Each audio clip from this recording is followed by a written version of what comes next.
I've lived the life of a 200-year-old woman. I'm surprised I'm still alive. I probably could say I had a daddy wound because my father was absent all the time.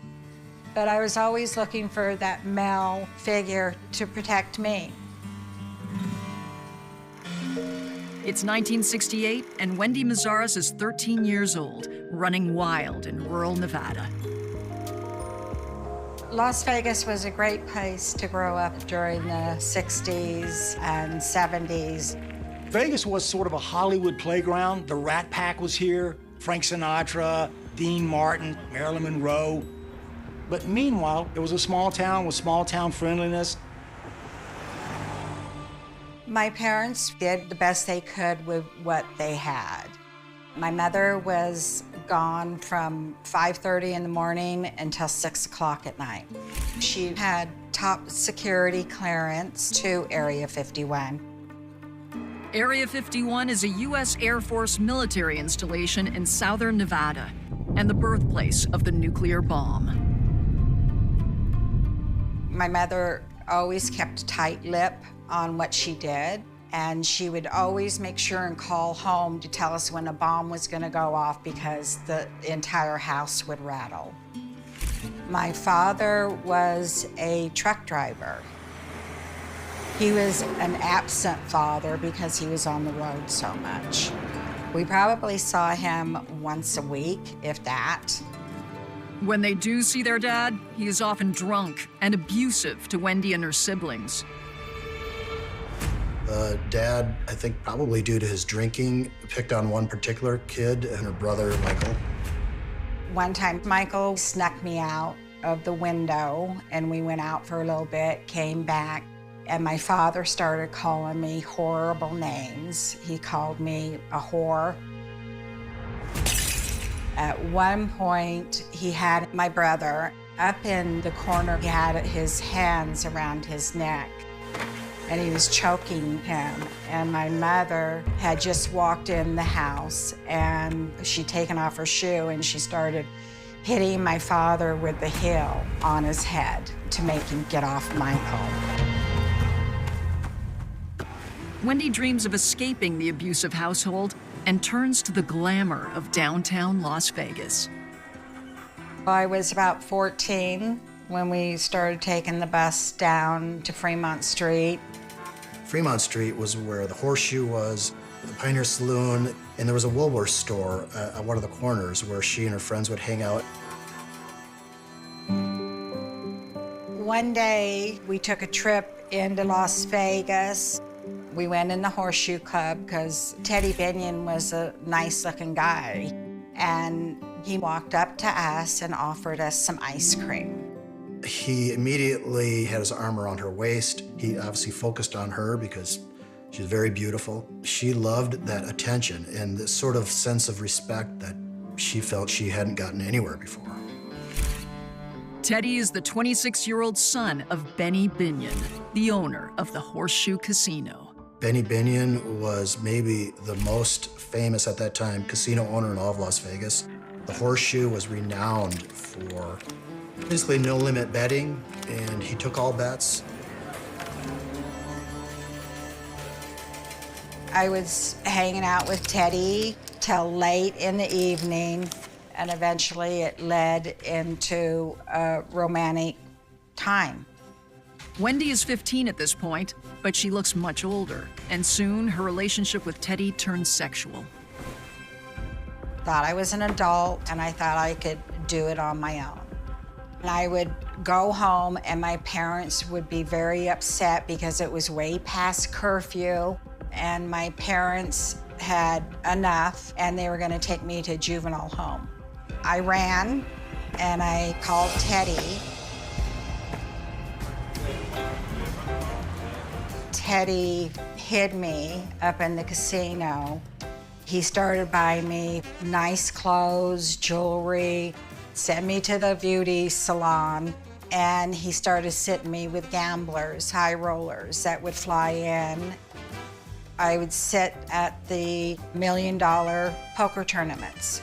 It definitely made me feel that I was finally wanted. Wendy becomes known as Teddy's girl and is on top of the world until Wendy's mother finds out and reports it to the police. A detective started coming into the Horseshoe Club asking about me and if anyone had seen me. Teddy told me the heat's getting too hot. We're gonna have to move you to keep you safe. And so he introduced me to this good friend of theirs out of Texas. And he said, go with him for a couple weeks until the heat dies down. Before I left, Teddy says, oh, you'll love Texas. You'll ride some of his horses, drink some lemonade, and just kick back in the sun and enjoy yourself. And it wasn't at all what I expected. Teddy's friend takes her to a seedy Texas motel. He said, now you need to work. You told her, Teddy told me, you'd be like breaking in a new horse. I didn't know what he was talking about until they took me back into a room with about 3 other girls. And they were trying to calm me down. I was crying. I didn't know where I was. It was very, very scary. Wendy realizes she's been forced into the sex trade. Well, the girls started telling me that when the phone rings, we take turns. And I went to the room. A man started telling me what to do and what he wanted, and I didn't really understand everything. I was used horribly. Wendy is forced to have sex with oil riggers and cowboys for 3 weeks. My feeling at the time was, I need to get myself through this so I can live. There was one gal there that really cared about me. She showed me a little window in the bathroom. It was just a little tiny one, but I was so skinny then anyway. And so she helped me escape. And when I got to the highway and the cowboy with the white hat and the pickup truck pulled over, I felt relieved. I felt I'm in good hands now. A few days later, Wendy arrives back in Vegas shattered, homeless and broke. It felt good that I was back in Las Vegas, but I couldn't go home in fear I was gonna be placed in juvenile home. So I called Teddy, and then Teddy took me back to the club. I truly believe Teddy never knew that was going to happen. Wendy is a problem for Teddy. She's still underage, and her mother might call the police again if he continues their relationship. But he has a solution. Teddy said, I'm gonna get you a job with another good friend of ours here in Vegas, and we're gonna make sure that nothing like this happens to you again. Teddy makes a few phone calls and then takes Wendy to a restaurant to meet one of his business associates. Teddy said, that's him right there. Go up and introduce yourself. Tom had his very own booth. All the waitresses knew who he was. I said, Mr. Hanley? He said, yep, what's left of him? He was distinguished, and he had this great smile that made me feel warm. I looked into his eyes. They were stark blue, like they just jabbed right through you, and it gave me chills down my spine. He was a nice older gentleman. Tom is the owner of an air conditioning company and also does work for the culinary union that represents Las Vegas workers. We sat down and talked a little bit. People in the restaurant treated him with utmost respect, and that impressed me. He started telling me he needed a receptionist to just answer the phone, no pressure, no nothing. So I said, I can do that, that's great. Could have been a little job, but it still made me feel good about myself.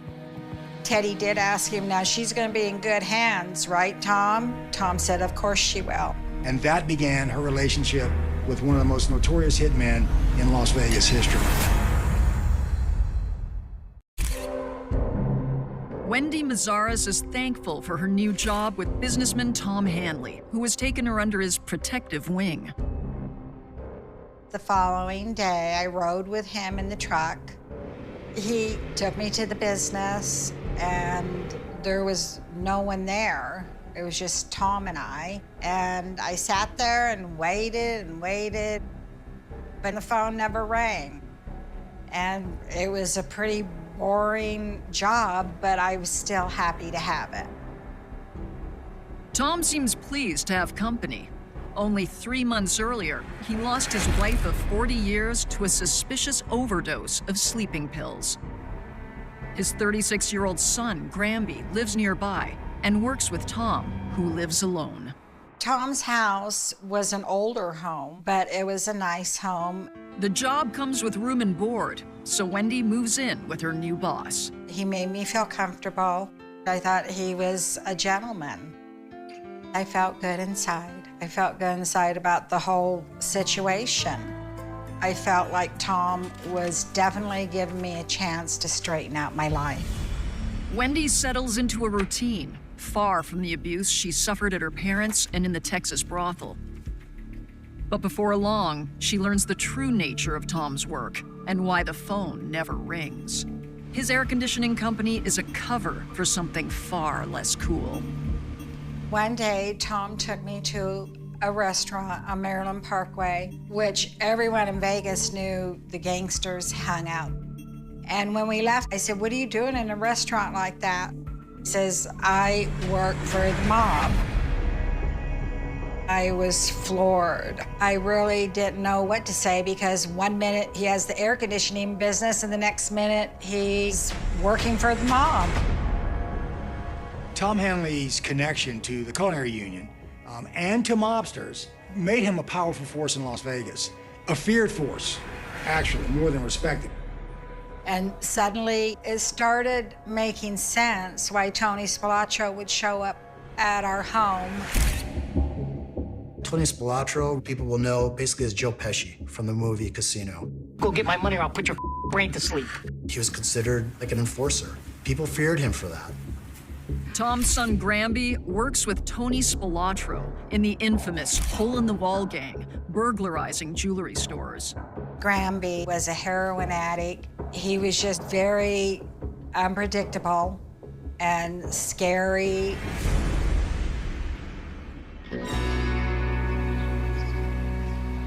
One time, Tony Spilotro and his brother came out to the office. They wanted something from Tom. And Tom said, "You want something? Here's something, you little." And he started shooting at Tony and his brother's feet and telling them to dance. And then they turned around and ran to their car, screaming at Tom, "You crazy old man, you crazy old man." Wendy realizes that even violent mobsters are fearful of Tom. And while she is under his protection, no one will ever mess with her again. Tom made me feel very stable. He had a knack for that. He gave me lots of pretty jewelry. One day he asked if he could kiss me, and then it just went from there. Finally, I just gave in to Tom because he did make me feel secure. He was taking care of me, and he was looking out for my best interest.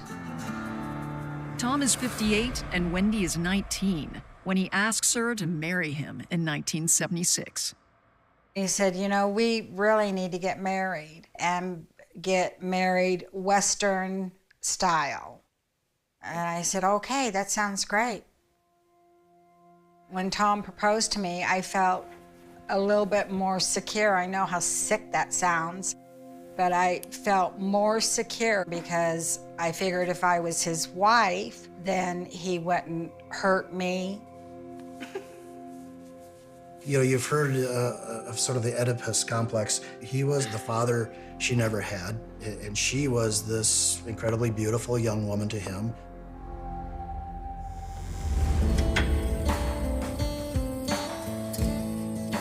We went and got a marriage license down in Las Vegas. We went to a ranch in Colorado. Wendy is not on great terms with her family, and none of them are invited to the wedding. He had some clergymen come in, and I was dressed in a red square dancing outfit, and he was dressed in his Western attire. We said our vows, and we were married. It was nice.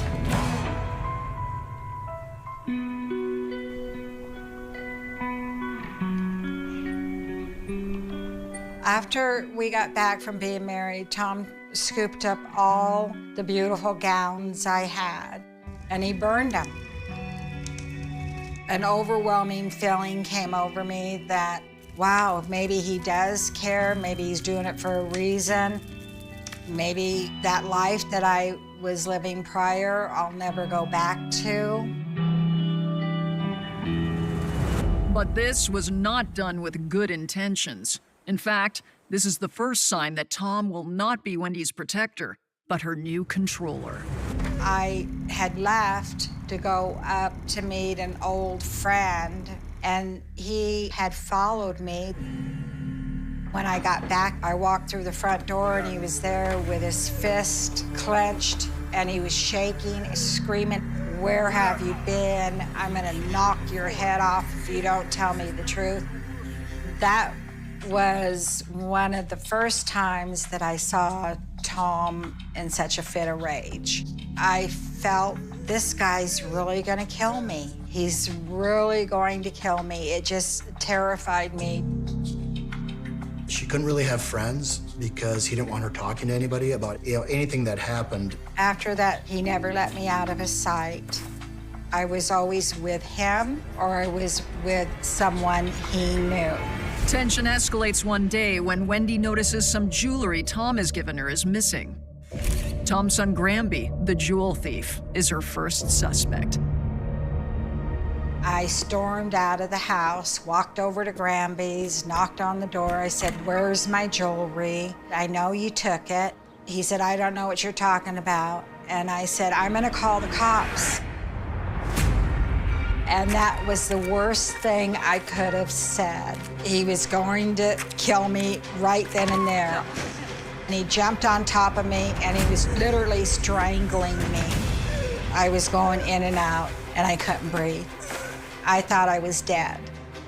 And the next thing I knew, Tom was there knocking Granby off of me. And Tom said that I better be quiet and not talk to anyone, not say anything, or he's gonna come and get me. It put chills down my spine, and it literally terrified me.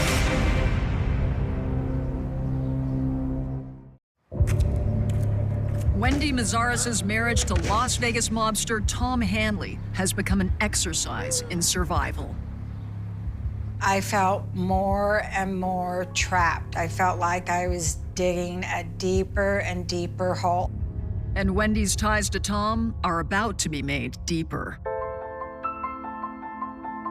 When I found out I was pregnant, I felt relieved again. If I'm pregnant, he's not gonna threaten to kill me anymore. Tom was very, very happy that I was pregnant. He said, "Oh, you're gonna have a little gooser. I'm so happy for us." And it made me feel good that he felt good. But Wendy is reminded that no one is safe from Tom, not even the mother of his child, when she stumbles on a keepsake from his past. I was rearranging Tom's suits, and I found this note. It was his first wife's suicide note. Officially, Tom's first wife died from an overdose of sleeping pills. But does this note tell another story? Wendy's gut reaction is to give the note to Tom, but she immediately regrets this. Tom sat me down and said, "Now you're gonna write yours." And I said, "Why are you having me do this?" He said, "Just write it." And so he told me what to say. "Sorry, Tom, I can't go on anymore. make sure our little gooser is well taken care of. What was going through my head at the time was, wow. I immediately went into survival mode again. I felt extremely insecure. What kind of psychotic person does that who has his wife write a suicide note? The suicide note was used to keep me under control. I was like his prisoner, and I would always have it in the back of my head that he has that suicide note. He can kill me at any minute. In the winter of 1976, Wendy gives birth to a baby girl they name Amy. I thought having a daughter, he would change a little bit, but he didn't. Tom started going to the deep end then. He started acting out, started just walking around like no one could touch him, started being mean to the people that he was around. We were at the Safeway store shopping. We were up at the cash register. Some guy had let me in because I had a new baby. He said, please go first. Tom took that completely wrong, pulled out his gun, stuck it to the guy's head, and said, don't talk to my wife. And the next thing I knew, we were running out of the store with this little baby. Tom is quickly arrested and taken to the station while police conduct a search at the house. One detective said, are there any more guns in the house? And I said, yeah, there's a lot. And I took him in, and they loaded up like 56 guns out of our room alone. Tom was up at the sheriff's office. They had not put him in a cell. They had not booked him. He called and he was screaming at the detective, leave my guns alone. I want my guns and I'll be home in a minute. And they let him go. That made me think that Tom was very powerful with the sheriff's office, and he had connections there. They didn't even book him. They gave him back all of his guns, and they let him come home. All I wanted to do was take the baby and run. But at that point, I felt it was impossible because he would hunt me down and he would kill me. He had the suicide note, and he carried it around in his wallet. Soon, Wendy will be digging her own grave, literally. He tells her, dig more, make it deeper, and she is frightened. He is renowned as a killer. You know this now for a fact, and you think you're digging your own grave. What else could she think other than he's gonna put bullets in the back of her head?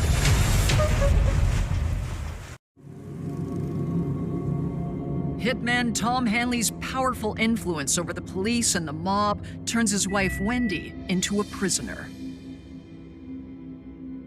Wendy tries to normalize her life by focusing on happier moments.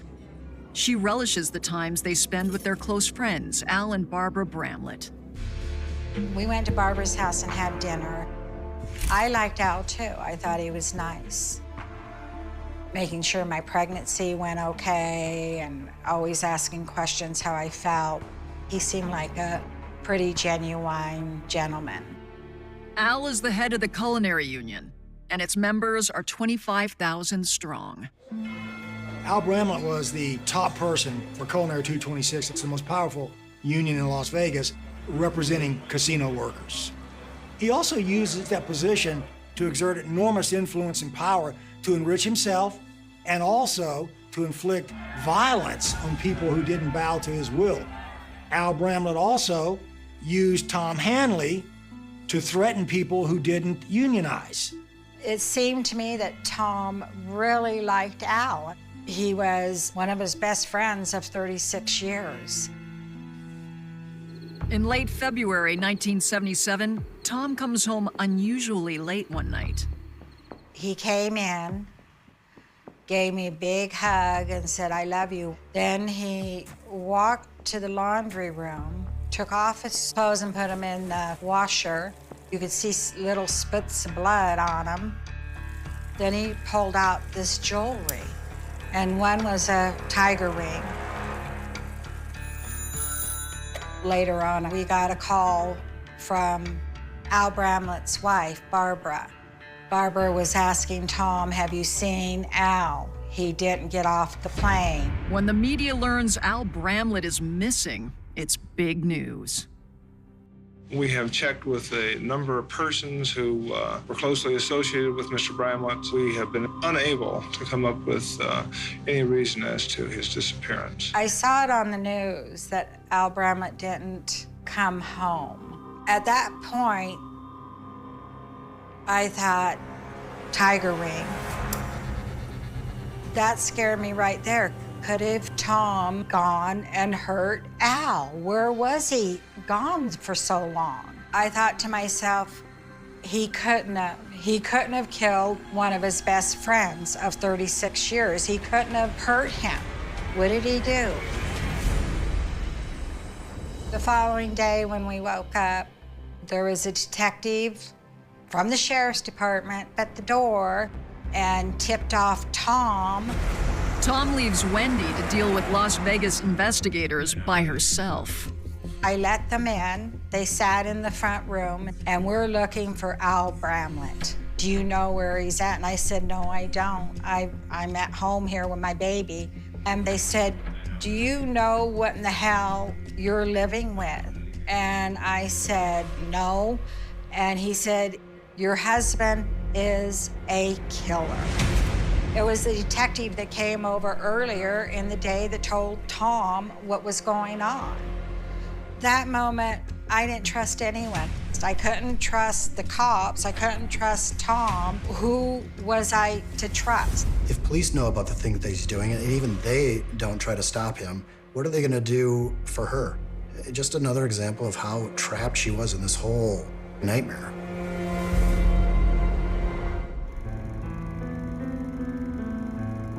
Tom turned up at home, and I told him about all the police, and Tom just said, oh, he'll show up, don't worry. And then we started getting calls from Benny Binion, calls from other union leaders. I mean, that's the first time I've ever seen the phone ring off the hook.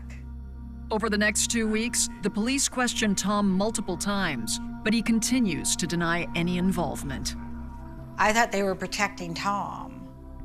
They're surely not asking him where Al Bramlett is.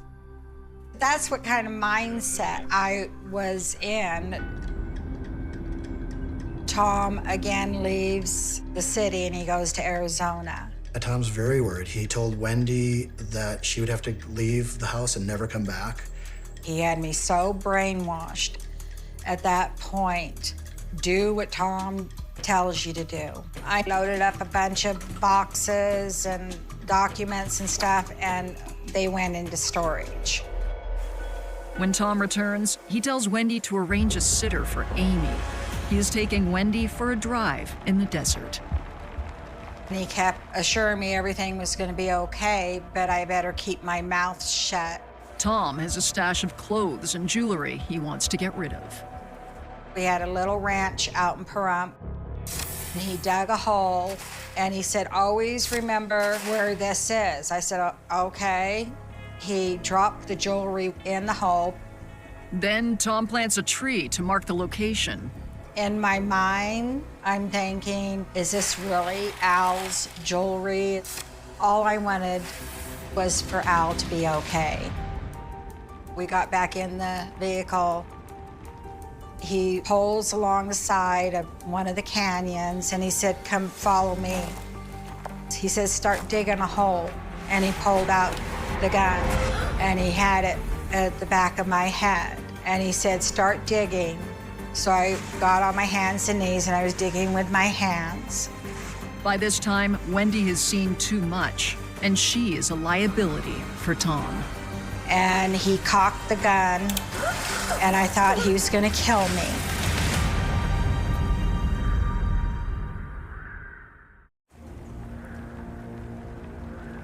Tom Hanley is about to pull the trigger on his wife, Wendy Mazaris. I started begging him, please, let me be with our daughter. She needs a mother. She needs a father. Please let me be with my daughter. And he let me up. And he let me get back up and walk to the truck.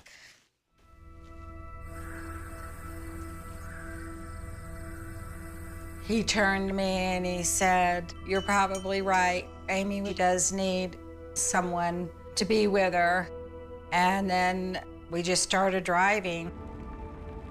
All I could think to myself is the clothes that he had put in the hole smelled like Al Bramlett.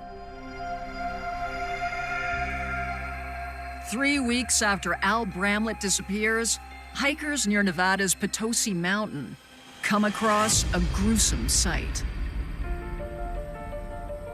The search for Al Bramlett has ended here in the desert just 2 weeks from the night he disappeared. An autopsy shows he was executed with multiple gunshots to the head.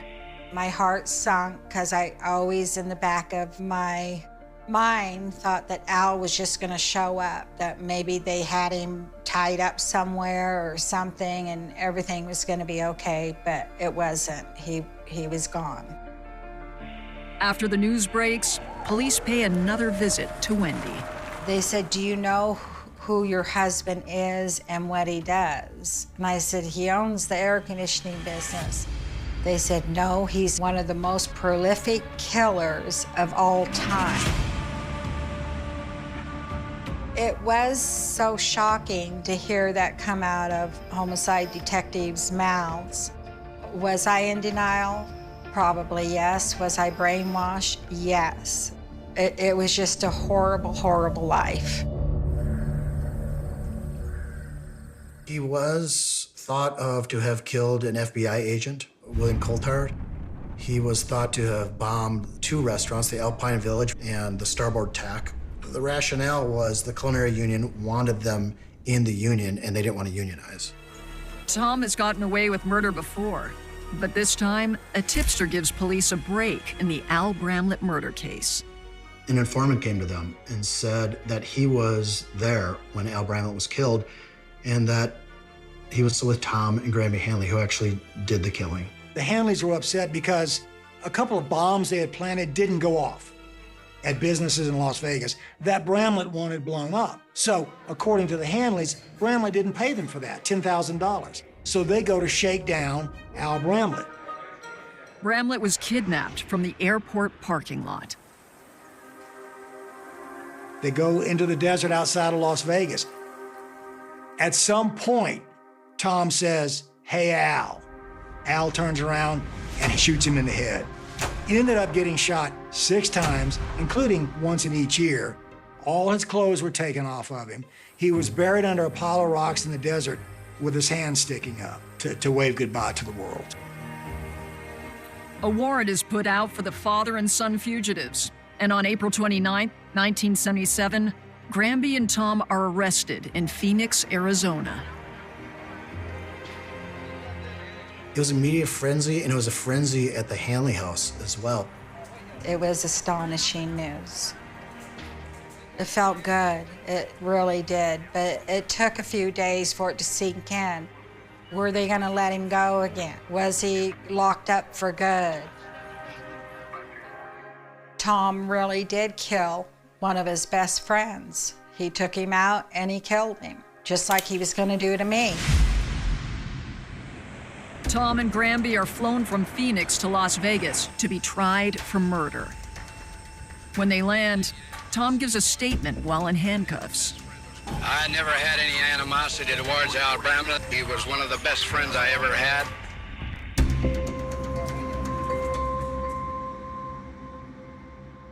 After Tom's arrest, a mobster friend convinces Wendy to tell him what she knows. I went out to the little ranch in Pahrump and I pointed to the tree that Tom had dug and buried. Underneath the tree, they find Al Bramlett's jewelry. And then everything just went crazy. A helicopter came down. All kinds of police came from everywhere. We were pulled over, and the homicide detective said, "You're under arrest, baby." I did not realize that he was an informant and working undercover with the police. I'm thinking, I didn't kill anyone, I didn't do anything. Wendy is charged with receiving stolen property and for murder. When you're charged with such a substantial charge like that, your whole life flashes ahead of you. And then on one day, workers in the jail stopped the elevator, and then they pulled Tom in there in the elevator with me. And then he started telling me, "Don't you say anything, everything's gonna be all right." So he had connections all the way inside the jail too. There was never any escape because the environment that I lived in with Tom, all of his problems came on me. That's what happens when you live with somebody like that. You get blamed too. How do I get rid of this guy? He's still gonna haunt me. He still knows people. He's gonna hurt me one way or another. I went to court and the charge was reduced to accessory to murder. And eventually the charge was dropped. I still had to do a year probation, but I felt a tremendous relief when they knew I didn't have anything to do with it. By early 1978, the trial creates a media circus, with Wendy trapped defending Tom for fear of reprisal. Do you think that Tom can get a fair trial here in Las Vegas? No, he can't. Why is that? Publicity. Have you, The publicity is destroying him. On March 2nd, 1978, Tom and Granby plead guilty to the murder of Al Bramlett and the restaurant bombings. They are sentenced to life without parole. He was found guilty, and just a big sigh of relief came over me again. If Tom would have walked out of that courtroom a free man, there would have been a lot of people dead. A lot of people. In return for them giving information on the mob, Tom and Granby are placed into witness protection within the prison system.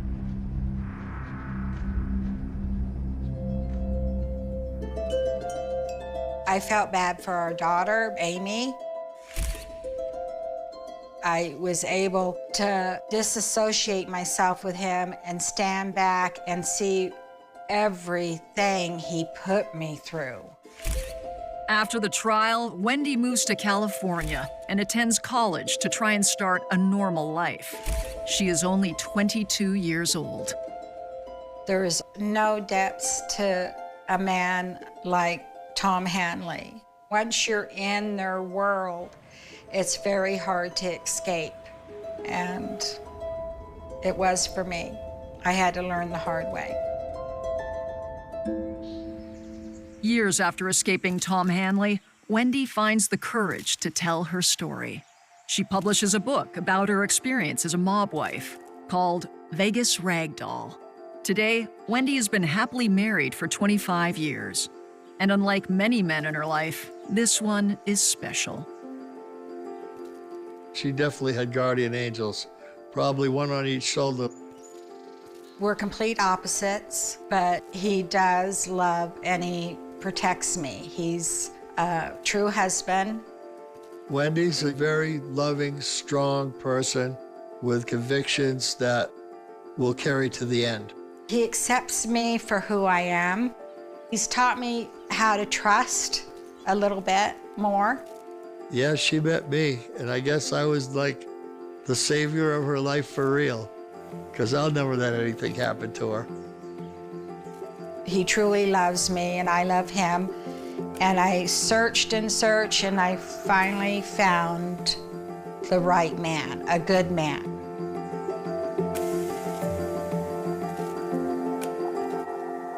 On a quiet summer morning in June 1991, a little girl stepped out of her home in South Lake Tahoe, California, carrying nothing more than a school bag and the ordinary hopes of an 11-year-old child. The sky was calm. The streets were familiar. The neighborhood looked like the kind of place where parents believed their children were safe. It was a place where people knew their neighbors, where children rode bicycles outside, where life moved at a predictable rhythm. For Jaycee Lee Dugard, that morning should have been like every other morning. She should have walked to the school bus stop. She should have returned home later that afternoon. She should have spent the rest of her childhood growing up with her family, making friends, discovering who she was, and experiencing the simple moments that define a young life. But Jaycee never reached that bus stop. In only a few minutes, a normal morning became the beginning of one of the most haunting missing child cases in American history. A child disappeared in broad daylight. A family lost a daughter. And for nearly 2 decades, one question remained unanswered. Where was Jaycee Dugard? On June 10, 1991, 11-year-old Jaycee left her house in the community of Mayers, near South Lake Tahoe. She was not running away. She was not trying to escape anything. By all accounts, she was a happy child who loved animals, enjoyed spending time with her family, and had the dreams and imagination of a girl her age. She was just a child beginning to understand the world around her. But somewhere along the short distance between her home and the bus stop, an unknown person was waiting. A vehicle slowly approached. A stranger stepped out. And within moments, Jaycee's childhood was stolen. A witness nearby noticed something unusual. The scene did not look right.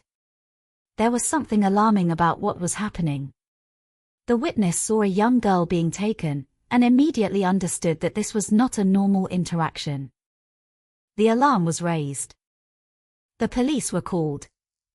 But by the time authorities arrived, the vehicle was gone. The road was empty. The person responsible had disappeared. And so had Jaycee. The first hours after a child disappears are often filled with panic and confusion. Families desperately search every room of their home, every corner of their neighborhood, hoping that somehow there has been a misunderstanding. Maybe the child went somewhere nearby. Maybe they were visiting a friend. Maybe they would return within minutes. But as the hours passed, the terrible possibility became impossible to ignore. Jaycee Dugard was missing. Her family entered a nightmare that no parent should ever experience. Her face appeared on missing person posters across California. Her photograph was shared throughout the country. Investigators searched roads, neighborhoods, forests, and possible locations where a child could have been taken. Law enforcement agencies became involved. Volunteers joined the search. Strangers who had never met Jaycee looked at her picture and hoped they could be the person who brought her home. The entire country watched and waited. A little girl with brown hair and a bright smile had vanished. Her family refused to give up. They believed she was alive. They believed that somewhere, somehow, Jaycee was waiting to come home. But days became weeks. Weeks became months. Months became years. And every passing year made the mystery deeper. The world moved forward. Children who were 11 years old in 1991 grew into adults. Technology changed. Communities changed. People who had once searched for Jaycee grew older. But for her family, time remained frozen on that June morning when their daughter disappeared. The unanswered questions became heavier. Who had taken her? Where had they gone? How could someone make a child vanish without leaving a clear trace? For 18 years, Jaycee Dugard became a name associated with one of America's most painful mysteries. Many missing children cases end with heartbreaking discoveries. Families sometimes receive answers they never wanted to hear. But Jaycee's story was different. For years, there was no body. No confirmed evidence. No final goodbye. Only silence. And somewhere beyond that silence, JC was still alive. But no one knew where. The person responsible for her disappearance was not a stranger living in a distant place. He was someone who would later be described as a man who hid behind ordinary appearances. His name was Philip Craig Garrido. To the outside world, Garrido appeared unusual but not immediately threatening. He lived in Ange, California, in a residential neighborhood where houses stood close together and neighbors went about their daily lives. Behind the walls of that property, however, existed a secret that would remain hidden for almost 2 decades. A secret involving a child who had been missing since 1991. A secret that existed only miles away from ordinary people living ordinary lives. Philip Garrido had a history that should have raised serious concerns. Before JC disappeared, he had already been involved in criminal behavior, including a previous conviction related to kidnapping and sexual assault. Yet after serving time, he eventually returned to society. He married Nancy Garrido. Together, they built a life that appeared disconnected from the darkness hidden within their home. Philip presented himself as many different things. He described himself as a religious figure, a musician, and someone interested in spreading his own beliefs. He created an image of himself as a person with ideas, creativity, and purpose. But behind that carefully constructed image was something much more disturbing. A man who had taken an 11-year-old girl and erased her from the world. For 18 years, JC lived inside a reality controlled by her captor. The outside world believed she was gone forever. Her family continued hoping. Investigators continued searching. But JC was hidden in a place where no one expected to find her. The most terrifying part of the case was not only that a child had been taken. It was that she remained hidden for so long. She was not lost in a remote wilderness. She was not held in some abandoned building far away from society. She was living behind a home in a California neighborhood. A place where people drove past. A place where neighbors lived nearby. A place where normal life continued while an unimaginable crime was taking place behind closed doors. The story of JC Duguid is not only a story about a kidnapping. It is a story about survival.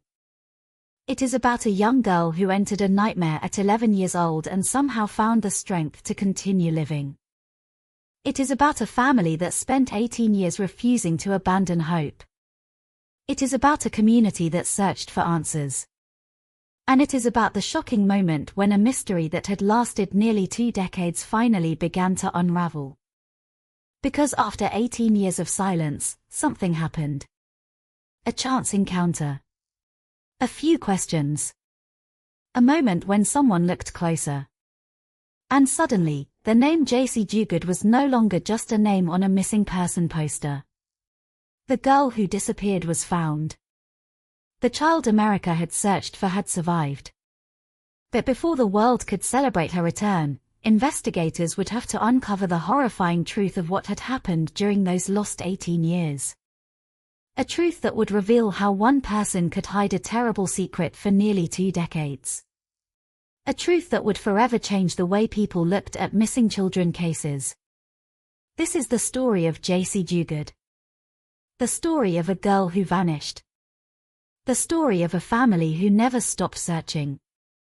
And the story of a survivor who returned from the shadows after 18 years, carrying memories of a past that no child should ever have been forced to endure. Before JC Duguid became known around the world as the girl who disappeared for 18 years, she was simply a child growing up in a quiet corner of California. She was not a symbol. She was not a headline. She was not a name printed on missing person posters. She was JC. A young girl with a personality, a family, dreams, fears, and small everyday moments that made up her world. The place where she lived seemed far removed from the kind of tragedy that would later unfold.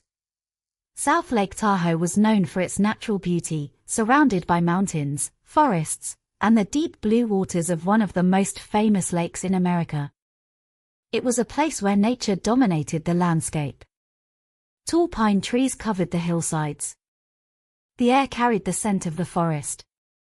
The seasons changed dramatically, bringing snowy winters and warm summer days.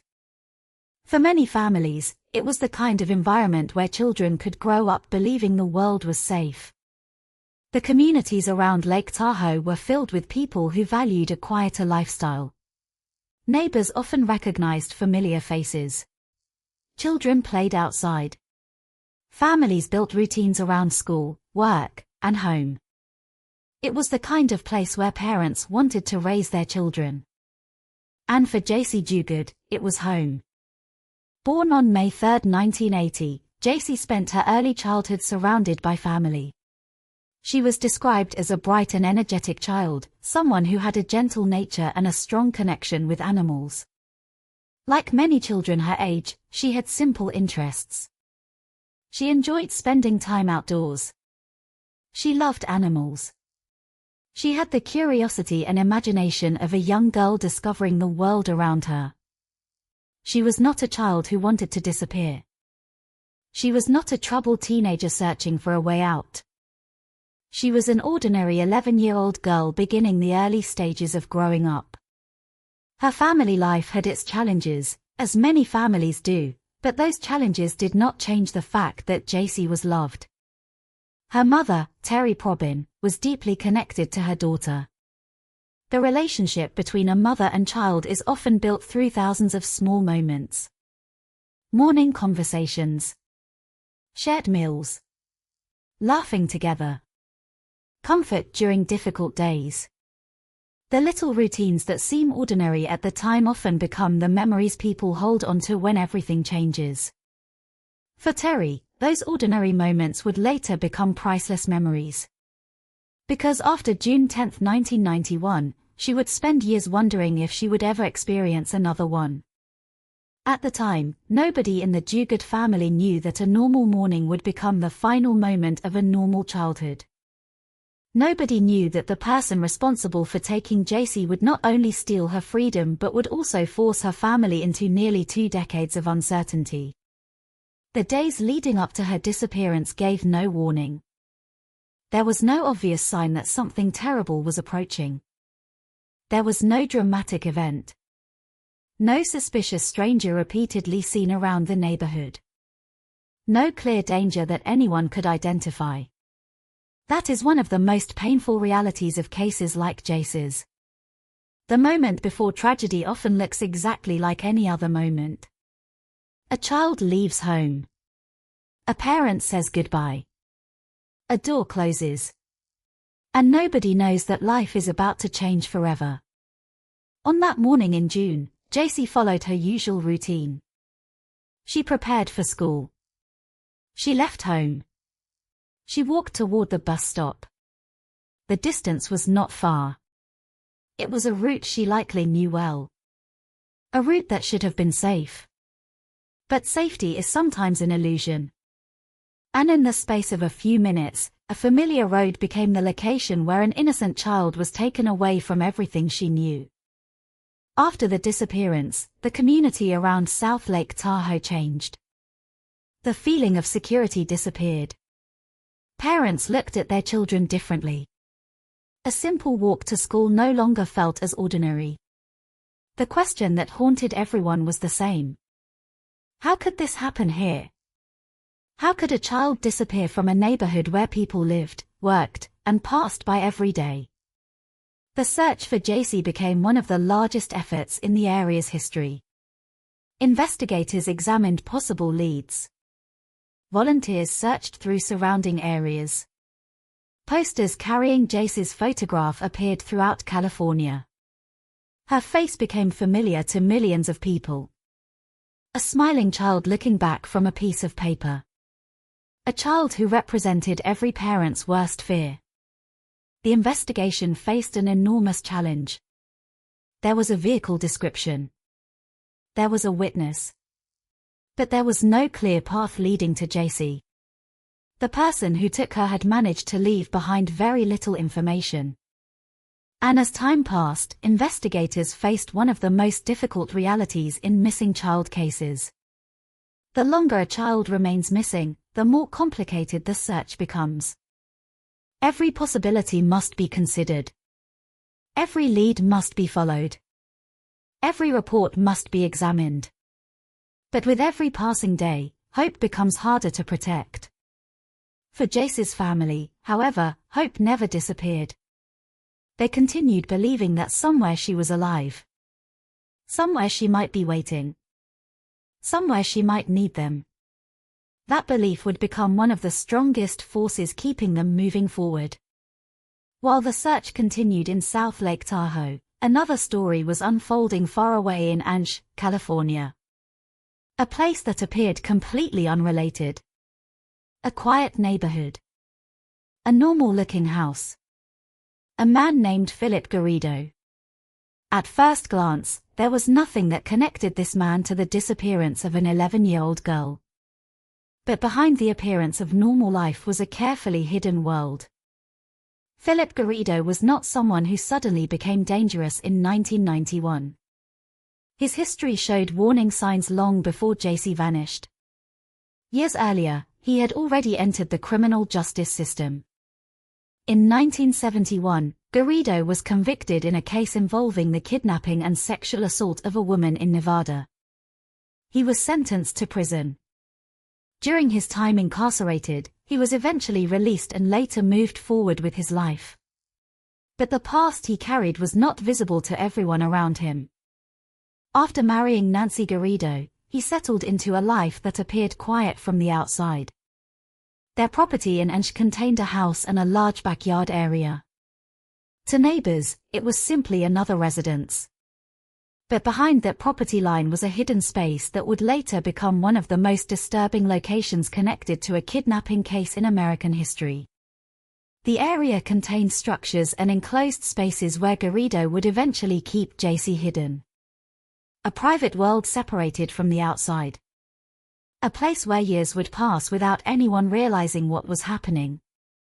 The contrast was horrifying. Outside the fence, life continued. People went to work. Children attended school. Neighbors walked their dogs. Cars traveled through the streets. Inside that property, however, a young girl who had disappeared from public view was trying to survive. One of the most unsettling aspects of the case was how ordinary the surroundings appeared. There was no abandoned building. No isolated cabin in the wilderness. No obvious sign of danger. The secret existed in a place where people lived close enough to hear everyday sounds. Close enough that someone could have noticed. Close enough that questions could have been asked. Over the years, there were moments when concerns were raised. People noticed unusual activity. There were reports about people living in the backyard area. Authorities would later examine the failures that allowed the situation to continue for so long. But in 1991, nobody knew that the missing child from South Lake Tahoe was connected to the man living quietly in Anch. Nobody knew that Jaycee Dugard was still alive. Nobody knew that the answer to one of California's biggest mysteries was hidden behind a fence. For 18 years, two worlds existed at the same time. One world was searching for Jaycee. A world filled with missing posters, unanswered questions, and a family waiting for a miracle. The other world contained Jaycee herself. A world controlled by the person who had taken her. A world where she had to find ways to survive. The little girl who left for the school bus that morning did not know what was waiting for her. Her family did not know. Her community did not know. And America did not know. But the events of June 10, 1991, would create a mystery that would last nearly 2 decades. A mystery built on one heartbreaking question. Where was Jaycee Dugard? The answer would not come quickly. It would take 18 years before the truth finally reached the surface. And when it did, it would shock an entire nation. Before the world knew Jaycee Dugard as the child who disappeared, before her photograph appeared on television screens and missing person posters across America, she was simply a little girl with a life that was still unfolding. She had a favorite smile. She had childhood dreams. She had things she loved. She had a future that seemed wide open. To millions of people who later saw her picture, Jaycee became a symbol of a missing child. But behind that photograph was a real person.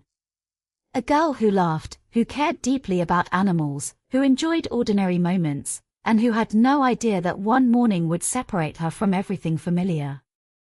Jaycee Lee Duguid was born on May 3, 1980. From an early age, she showed a gentle and caring personality. People who knew her described her as a child with a kind heart, someone who formed strong emotional connections with the world around her. She was especially drawn to animals. For many children, animals are companions. They provide comfort, friendship, and a sense of responsibility. For Jaycee, that connection was important. She had a natural tenderness toward living things, a quality that reflected the way she interacted with people as well. She was curious. She was imaginative. She was the kind of child who could become fascinated by small things that adults often overlook. A moment outside. An animal crossing the yard. A conversation with someone she trusted. The simple details of childhood that create memories years later. Before her disappearance, Jaycee's life was filled with these small moments. She was growing up. She was learning. She was discovering who she was. At 11 years old, she was standing at the edge of a major transition in childhood. She was no longer a very young child, but she was not yet a teenager. She was at an age where friendships became more important, where children began developing their own personalities, and where the world started becoming larger. She had dreams like any other child. She had fears like any other child. She had hopes for the future. Nobody could have imagined that instead of experiencing the normal challenges of growing up, Jaycee would face something far beyond what any child should endure. The family environment around Jaycee was not perfect, but it was filled with people who cared about her. Her mother, Terry Probin, played a central role in her life. For Terry, Jaycee was not just her daughter. She was part of her identity. The bond between them was built through countless everyday experiences that often seem insignificant until they are suddenly taken away. The conversations. The routines. The moments of laughter. The comfort of knowing where your child is and knowing that they will come home. That sense of normal life would be shattered on June 10, 1991. But before that day, Jaycee was still living the life of a child. She attended school. She spent time with family. She looked toward the future without knowing that someone else had already decided to take control of it. The morning of her disappearance began like any other. There was no warning. No sign that danger was approaching. Jaycee woke up, prepared for the day, and began the familiar routine of getting ready for school. For her family, it was another ordinary morning. The kind of morning people rarely remember because nothing unusual happens. But ordinary moments become unforgettable when they become the last moments before tragedy. Jaycee walked toward the bus stop. She was carrying the same things she likely carried on many other school mornings. A backpack. School supplies. The expectations of a normal day. She probably believed that she would return home later. She probably believed that she would see her family again that afternoon. But someone was watching. Someone had made a decision that would change the direction of her entire life. The attack happened quickly. A vehicle approached. A stranger came toward her. Within moments, Jaycee was taken. The world around her continued moving. Cars continued driving. People continued their daily routines. But for one family, time stopped. When Jaycee did not return, confusion quickly turned into fear. At first, families often search for logical explanations. Maybe she went somewhere unexpected. Maybe there was a misunderstanding. Maybe she would walk through the door at any moment. But as minutes became hours, that hope became mixed with terror. Something was wrong. A child was missing. And every parent understands the fear behind those words. The disappearance of J.C. Duguid immediately changed the lives of everyone who loved her. Her mother was suddenly forced into a reality that no parent prepares for. Every phone call could bring devastating news. Every unknown vehicle could create a moment of hope. Every report of a possible sighting could become a reason to believe that J.C. was finally coming home. The search consumed the family. They looked for answers. They waited for information. They held on to hope. But while the world searched for the little girl whose face appeared on posters, J.C. herself was entering a nightmare that nobody knew existed.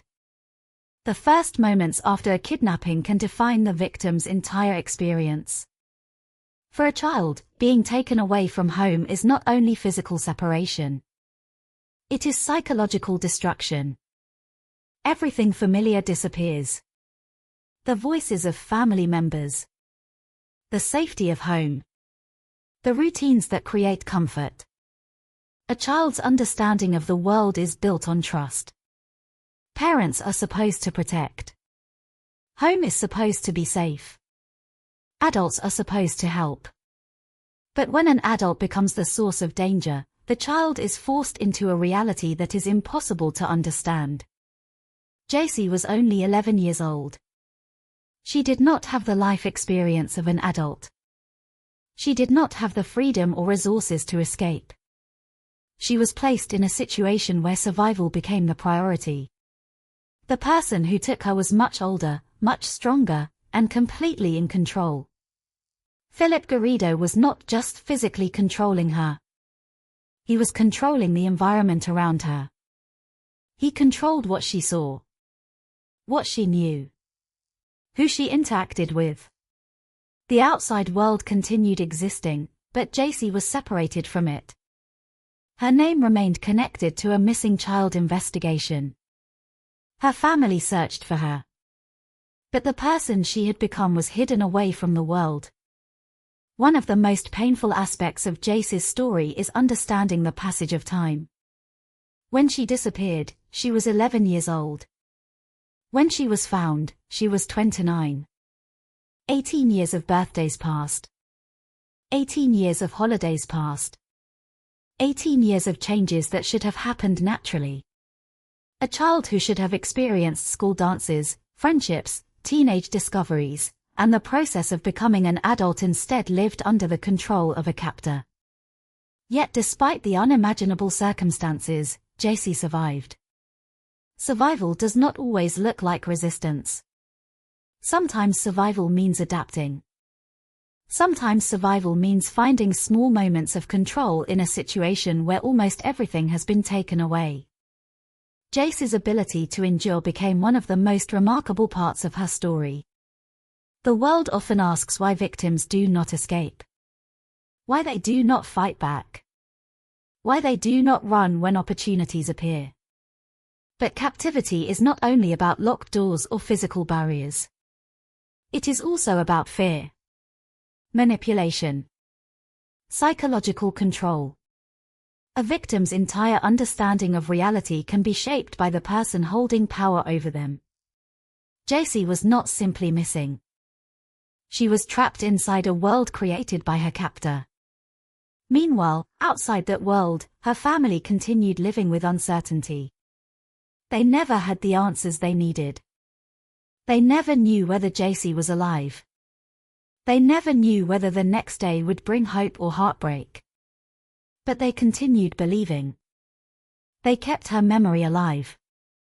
They refused to let her become just another unsolved case. For 18 years, the photograph of an 11-year-old girl represented a question without an answer. But behind that photograph was a person. A person who was growing older. A person who was experiencing life in a way nobody could see. A person who would eventually return and tell the world what had happened. The story of J.C. Duguid is not only about the day she disappeared. It is about the years that followed. The years stolen from her. The years her family waited.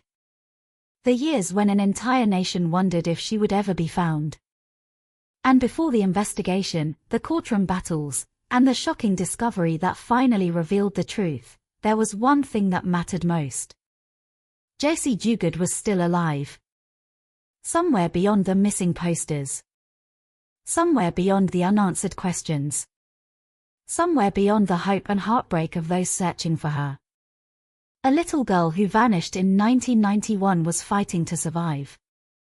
And 18 years later, the world would finally learn that she had never truly disappeared. The morning of June 10, 1991, began with the quiet rhythm of an ordinary day.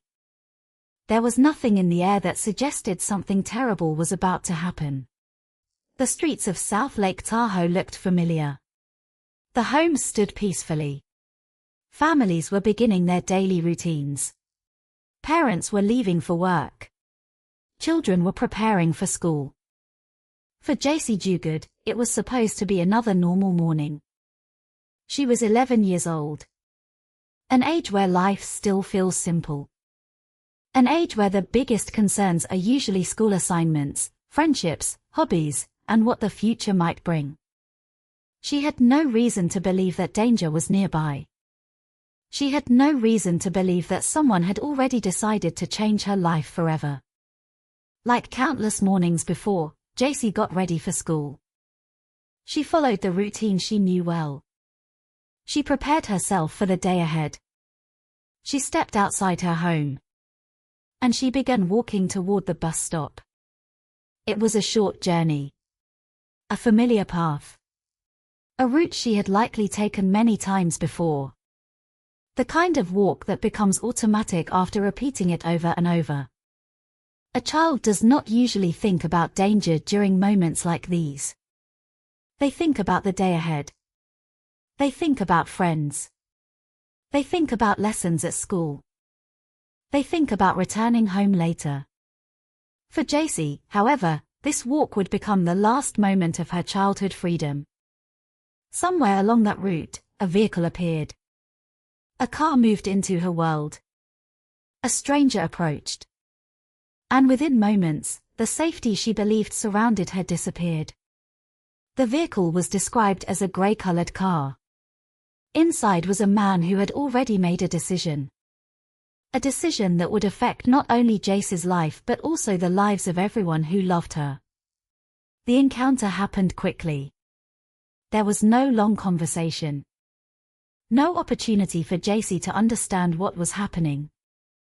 The power difference between a child and an adult was overwhelming. An 11-year-old girl was suddenly facing a terrifying situation created by someone much older and stronger. A witness nearby saw something disturbing. From a distance, the scene appeared wrong. A child was being taken.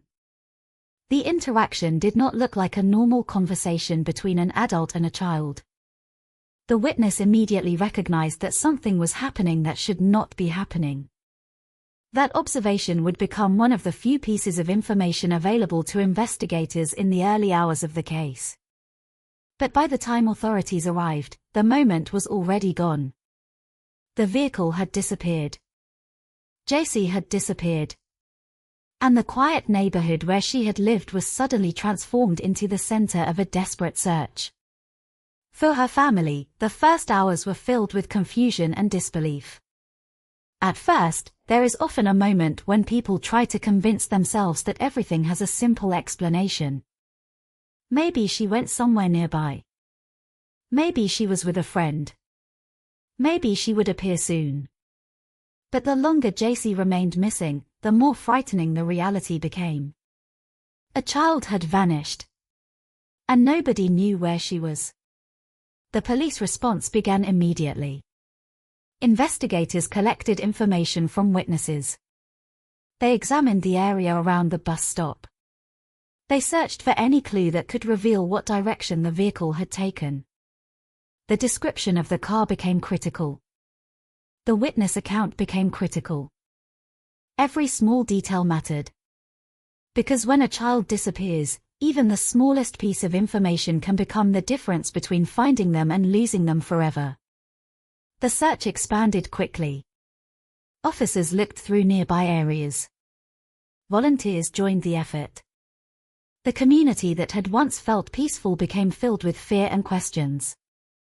Neighbors who had passed the same streets every day now looked at them differently. Parents held their children closer. People wondered how something like this could happen in their own community. The disappearance of J.C. Duguid was not just a personal tragedy for one family. It became a fear shared by an entire region. A child had been taken in daylight. Not from a hidden location. Not from a dangerous neighborhood. But during an ordinary morning. That reality made the case even more terrifying.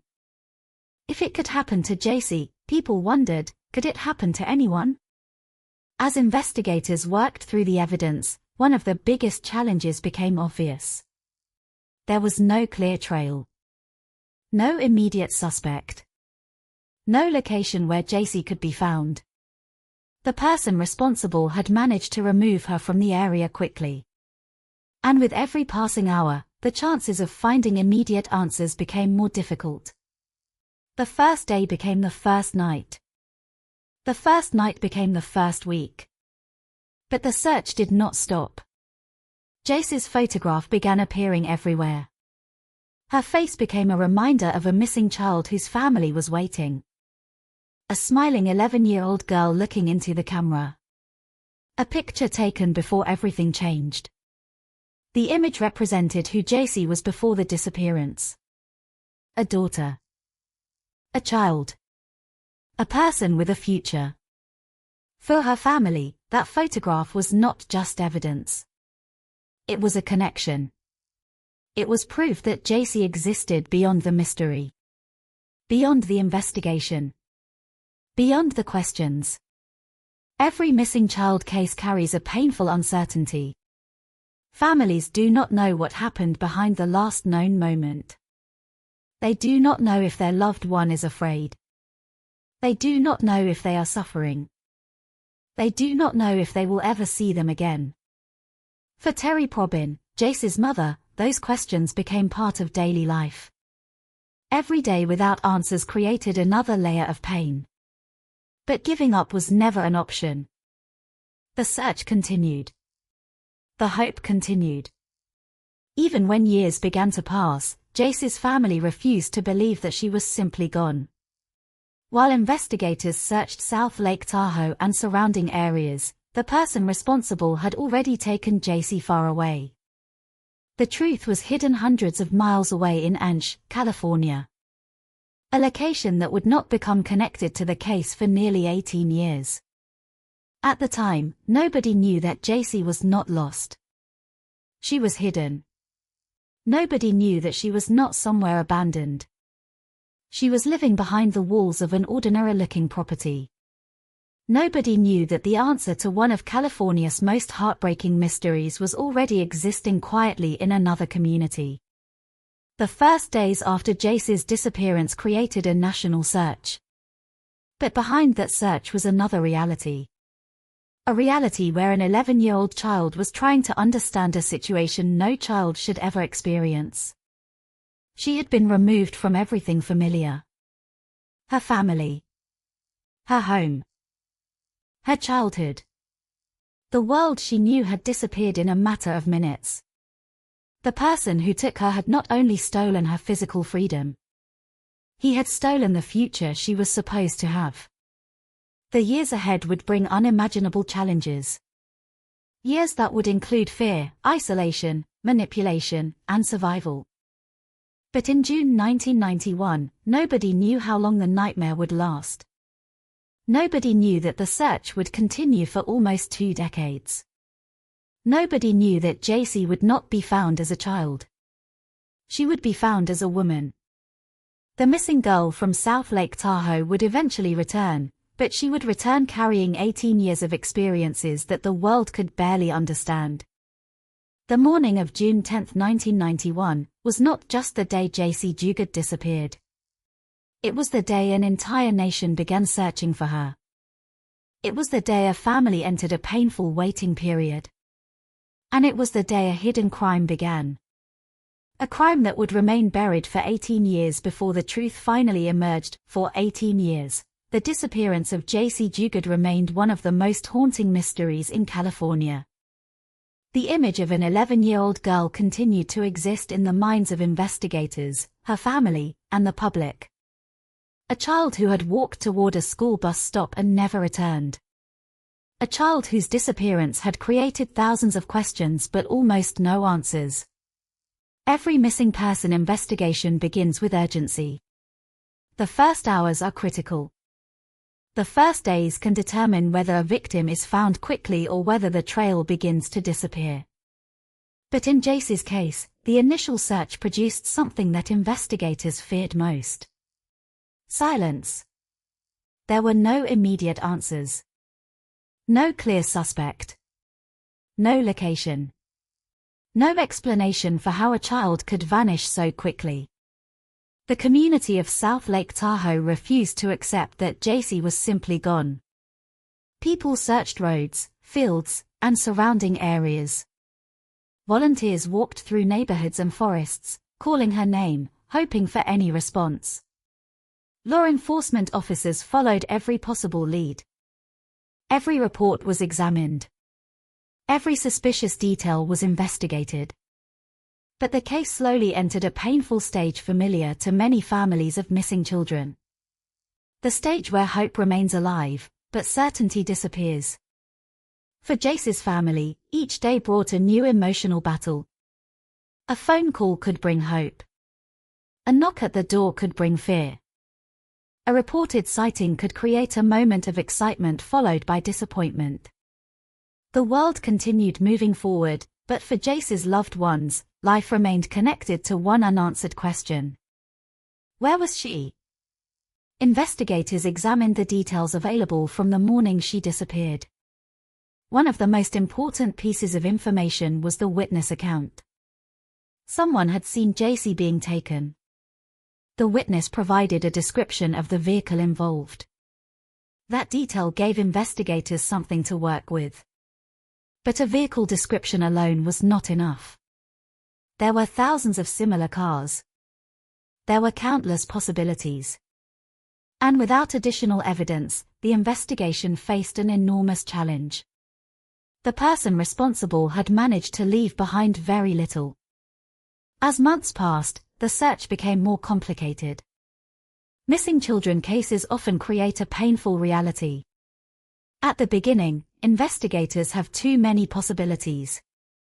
As time passes, the possibilities become fewer, but the answers remain out of reach.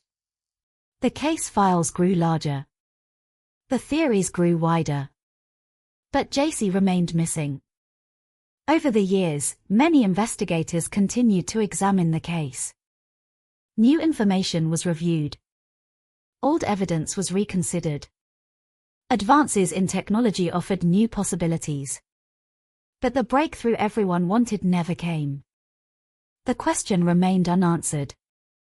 How could someone take a child and keep her hidden for so long? The answer was something nobody could have imagined. Because J.C. was not hidden in an abandoned location. She was not held in a place that investigators would normally expect. She was not somewhere isolated from society. She was living in a backyard. Behind a fence. On a property in Anch, California. A place where everyday life continued around her. A place where neighbors lived nearby. A place where people could hear sounds, see movement, and pass by without knowing the truth. The property belonged to Philip and Nancy Garrido. For years, they managed to create a false appearance. To neighbors, Philip Garrido seemed unusual, but not necessarily dangerous. He was known for his strong religious beliefs and his unusual behavior. He talked about his ideas. He promoted his own projects. He presented himself as someone trying to help others. But behind that public image was a completely different reality. A hidden world existed on his property. A world where J.C. had been kept away from society. The discovery of what happened there would later shock the entire country. But before that discovery, there were moments when warning signs appeared. Signs that, looking back, seemed impossible to ignore. Neighbors later described unusual activity around the Garrido property. There were people seen in the backyard area. There were structures that attracted attention. There were moments when outsiders questioned what was happening there. But none of those concerns led to JC being found. The secret remained protected. One of the most disturbing questions raised after JC's rescue was how a crime of this scale could remain hidden for 18 years. The answer involved more than physical barriers. It involved psychological control. It involved manipulation. It involved a carefully created environment where the victim was isolated and where outsiders did not understand what they were seeing. Philip Garrido had experience hiding his behavior. He understood how to present himself differently depending on who was watching. To some people, he appeared harmless. To others, he appeared strange but simply eccentric. The reality was far darker. By 2009, JC Duguid had spent most of her life under Garrido's control. The 11-year-old girl from 1991 had become a 29-year-old woman. The child whose disappearance had once filled newspapers was now living a completely different life, unknown to the outside world.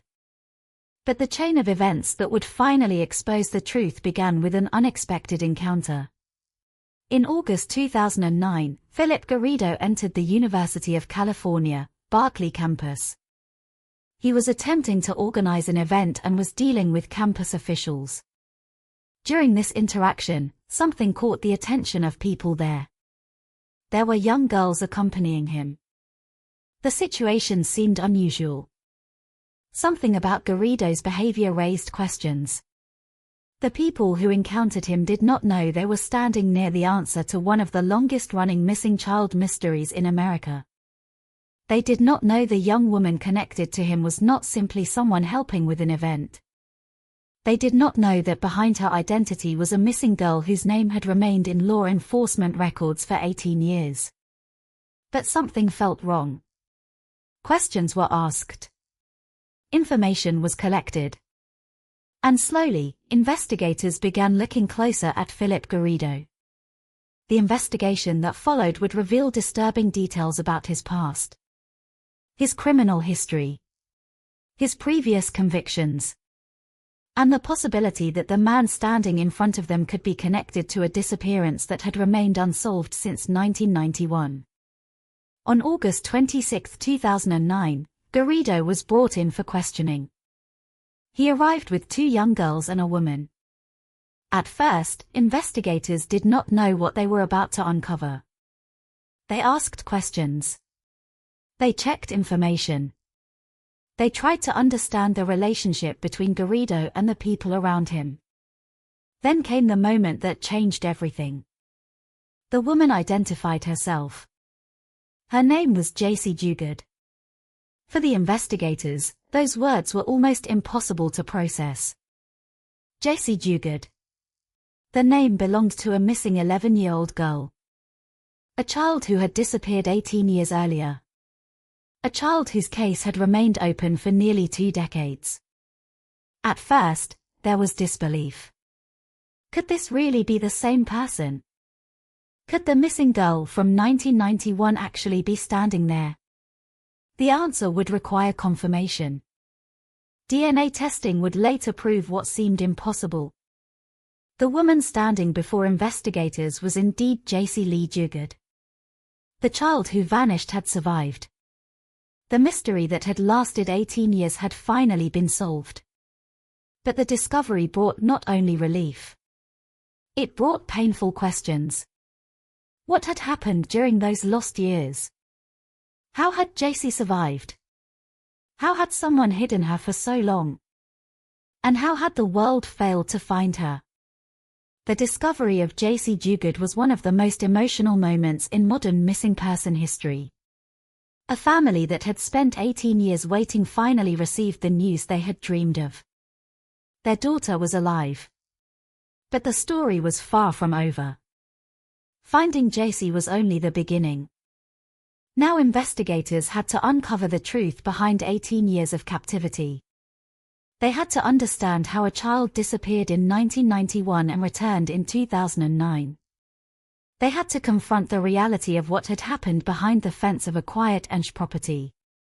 And they had to seek justice for a girl who had survived the unimaginable. After 18 years of searching, J.C. Duguid was no longer a missing child. She was a survivor.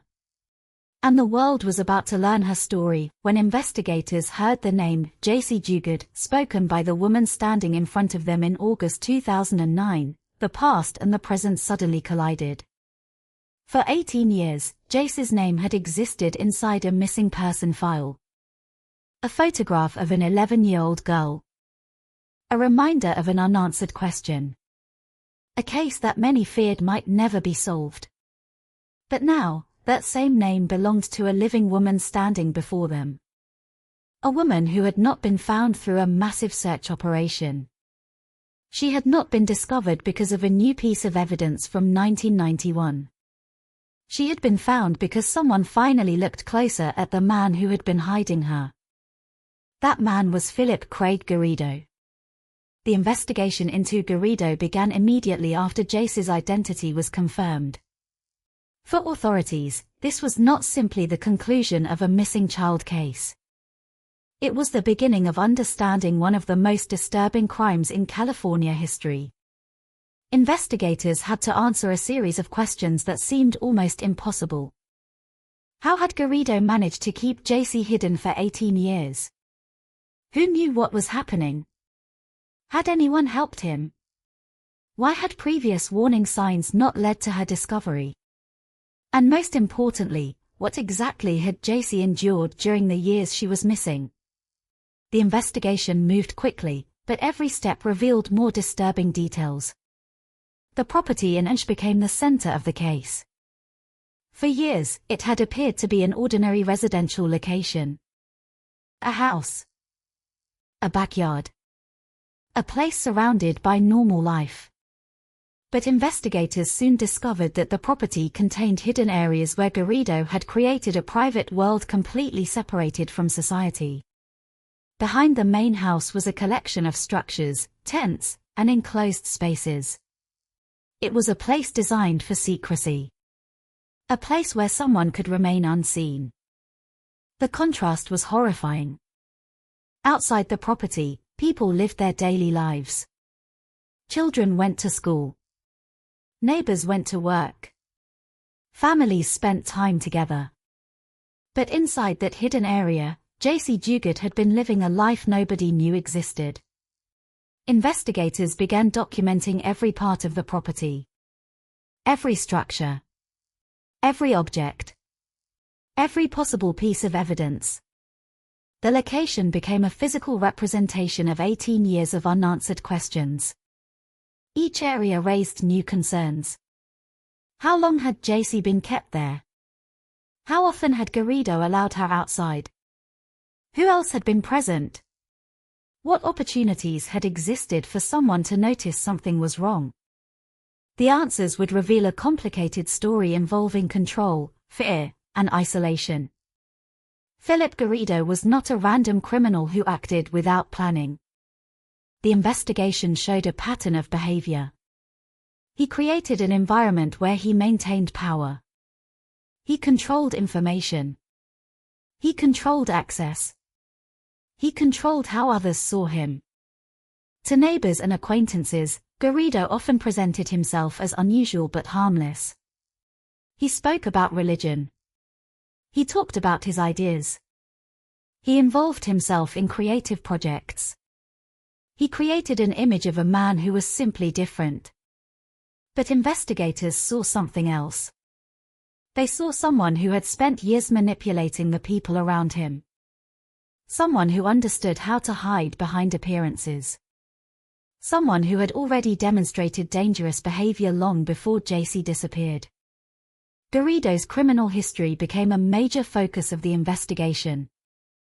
Years before J.C. was taken, Garrido had already been convicted in connection with a kidnapping and sexual assault case in Nevada.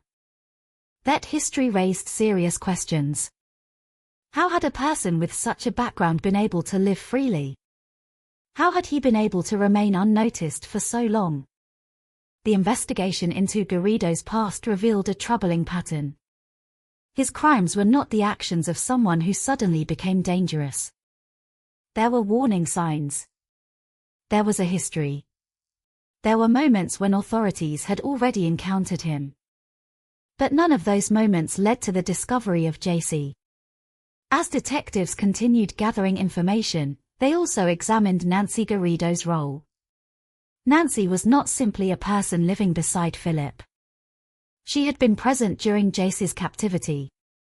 Investigators wanted to understand how much she knew and how involved she had been. The question became unavoidable. How could another adult live in that environment and not reveal what was happening? Nancy's involvement became one of the most important parts of the investigation. Prosecutors later argued that she played a role in helping Philip maintain control and conceal JC's existence. The investigation was not only about one person. It was about the system of secrecy that allowed the crime to continue. The detectives also began speaking with JC. But this process required patience. JC was not simply a witness. She was a survivor who had spent almost 2 decades under the influence of her captor.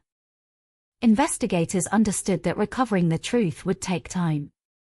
The psychological impact of captivity cannot be measured only by physical evidence. A victim's memories, emotions, and understanding of events are shaped by years of experience. JC had entered captivity as a child. She had grown into adulthood under Garrido's control. Her entire understanding of the world had been formed inside that environment. For investigators, the goal was not only to collect information. It was also to make sure JC felt safe. After years of having control taken away from her, she was finally in a position where people wanted to listen. The investigation revealed that JC had managed to survive through extraordinary circumstances. She adapted. She found ways to endure. She protected herself emotionally in an environment where she had very little power. Her story challenged many common misunderstandings about victims of long-term captivity. People often ask why victims do not escape. Why they do not fight. Why they do not run when there is an opportunity.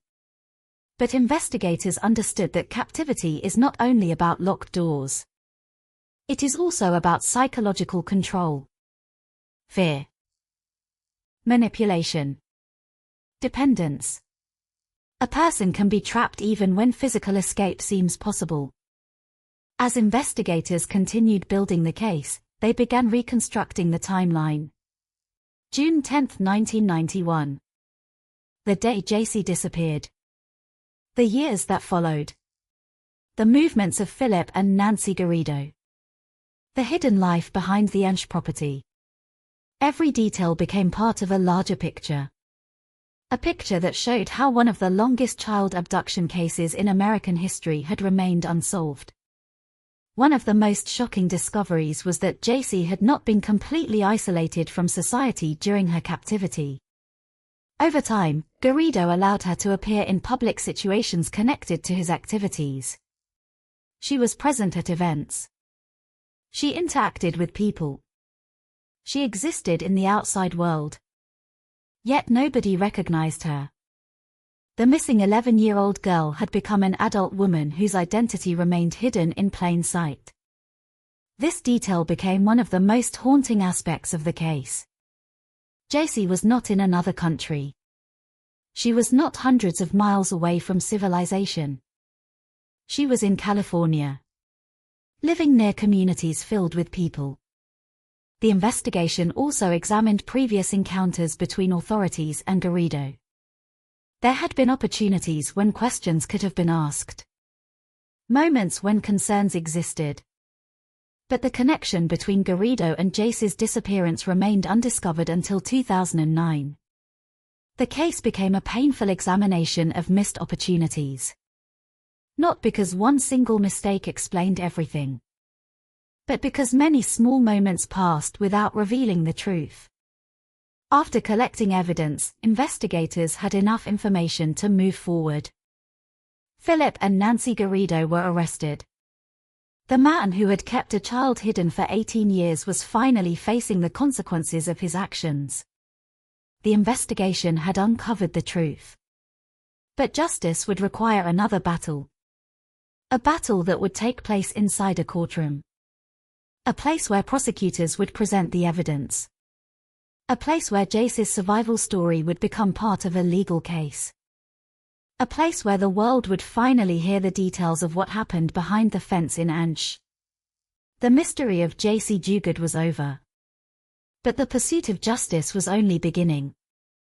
And as investigators prepared their case against Philip and Nancy Garrido, one question remained at the center of everything. How could a man with such a dark history create a hidden world where a missing child remained invisible for 18 years? For 18 years, the name J.C. Duguid represented an unanswered question. A missing child.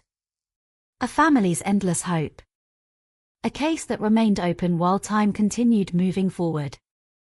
But on a warm August day in 2009, everything changed. The mystery that had haunted investigators since 1991 finally began to unravel.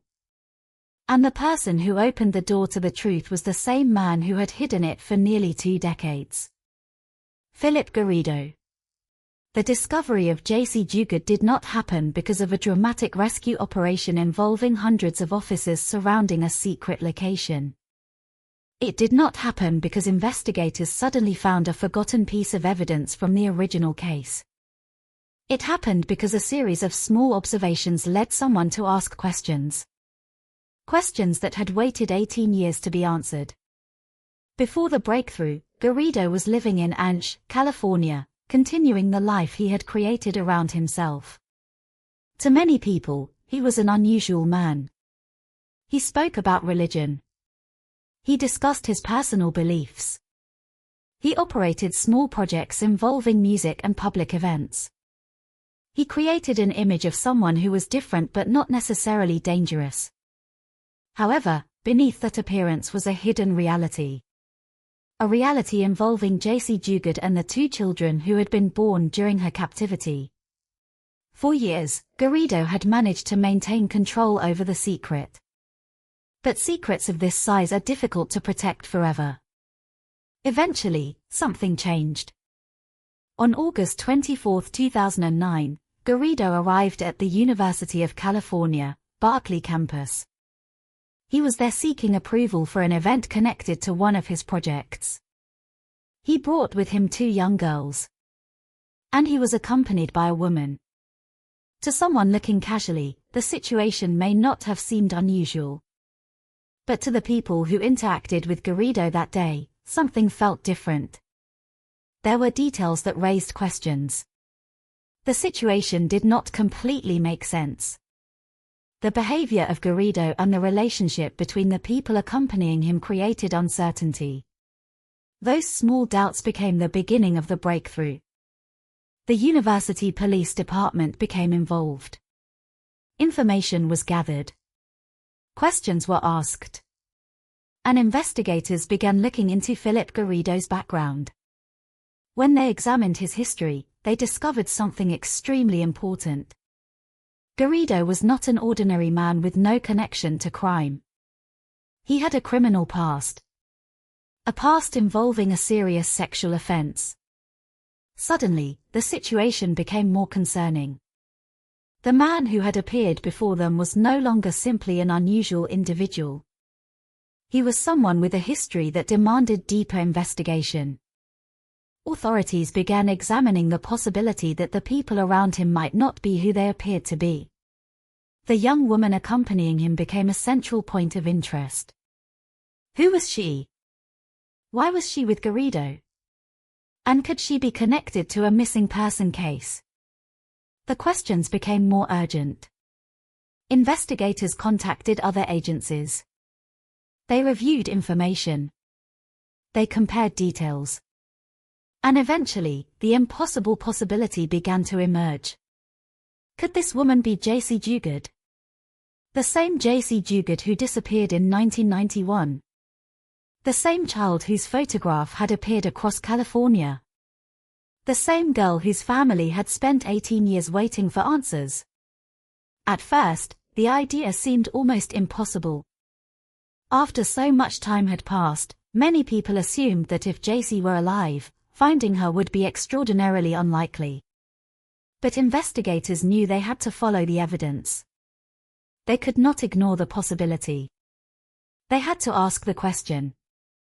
The investigation moved quickly. Philip Garrido was brought in for further questioning. He arrived with Jaycee and the two girls. The moment was filled with uncertainty.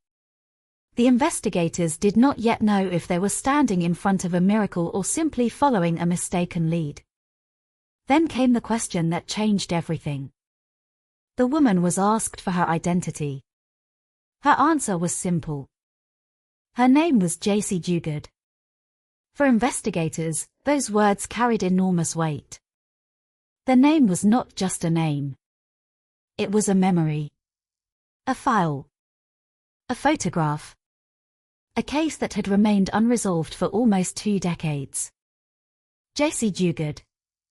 The missing child from South Lake Tahoe. The girl who disappeared at 11 years old.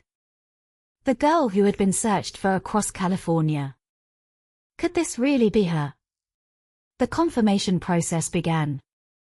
Authorities needed certainty. After 18 years, they could not rely only on a name. They needed scientific proof. DNA testing was conducted. And when the results came back, the truth was confirmed. The woman standing before them was Jaycee Lee Dugard. The child who disappeared in 1991 had been found. She was alive. The news was overwhelming. For investigators, it was a moment unlike any other in their careers. For Jaycee's family, it was the answer they had spent 18 years praying for. Their daughter was alive. But the discovery was also filled with complicated emotions. Finding Jaycee was a miracle. But it was also the beginning of understanding what she had endured. She was no longer the 11-year-old child shown on missing posters. She was 29 years old. She had lived through experiences that nobody should ever face. The world celebrated her return. But behind that celebration was the reality of 18 lost years. 18 years when her family did not know where she was. 18 years when she was separated from the life she should have had. 18 years controlled by the person who had taken her. The breakthrough also exposed the failures surrounding the case. People began asking difficult questions. How had Garrido hidden Jaycee for so long? How had authorities failed to discover her? How had neighbors and officials missed the signs? The answers would become part of a larger conversation about missing children, criminal monitoring, and how society responds when warning signs appear. But on that day, the most important fact was simple. Jaycee Dugard was alive. After years of uncertainty, her family finally had an answer. After years of being a mystery, she had a voice. After years of being searched for, she was finally found. The investigation into Garrido would continue. Authorities would uncover the details of the hidden world he created. They would examine the role of Nancy Garrido. They would build a criminal case. But before the courtroom battles, before the sentencing, before the public learned the full story, there was a moment that changed everything. A moment when a missing child case that had lasted 18 years was no longer a mystery. A moment when Jaycee Dugard walked back into the world. Not as the little girl who vanished, but as a survivor. The breakthrough did not erase the pain of the past. It did not return the years that had been stolen. But it answered the question that had haunted her family for nearly 2 decades. Where was Jaycee Dugard? She was alive. And finally, she was coming home. When Philip and Nancy Garrido were arrested in August 2009, the world finally knew the truth behind one of America's longest-running missing child mysteries. For 18 years, Jaycee Dugard's disappearance had remained an open wound. Her family had waited. Investigators had searched. The public had wondered. Now, the people responsible were finally facing the consequences of what they had done. But an arrest was only the beginning. Finding Jaycee was one battle. Bringing justice was another. The courtroom would become the place where the hidden years were examined, where evidence was presented, and where Philip Garrido's carefully constructed image would collapse completely.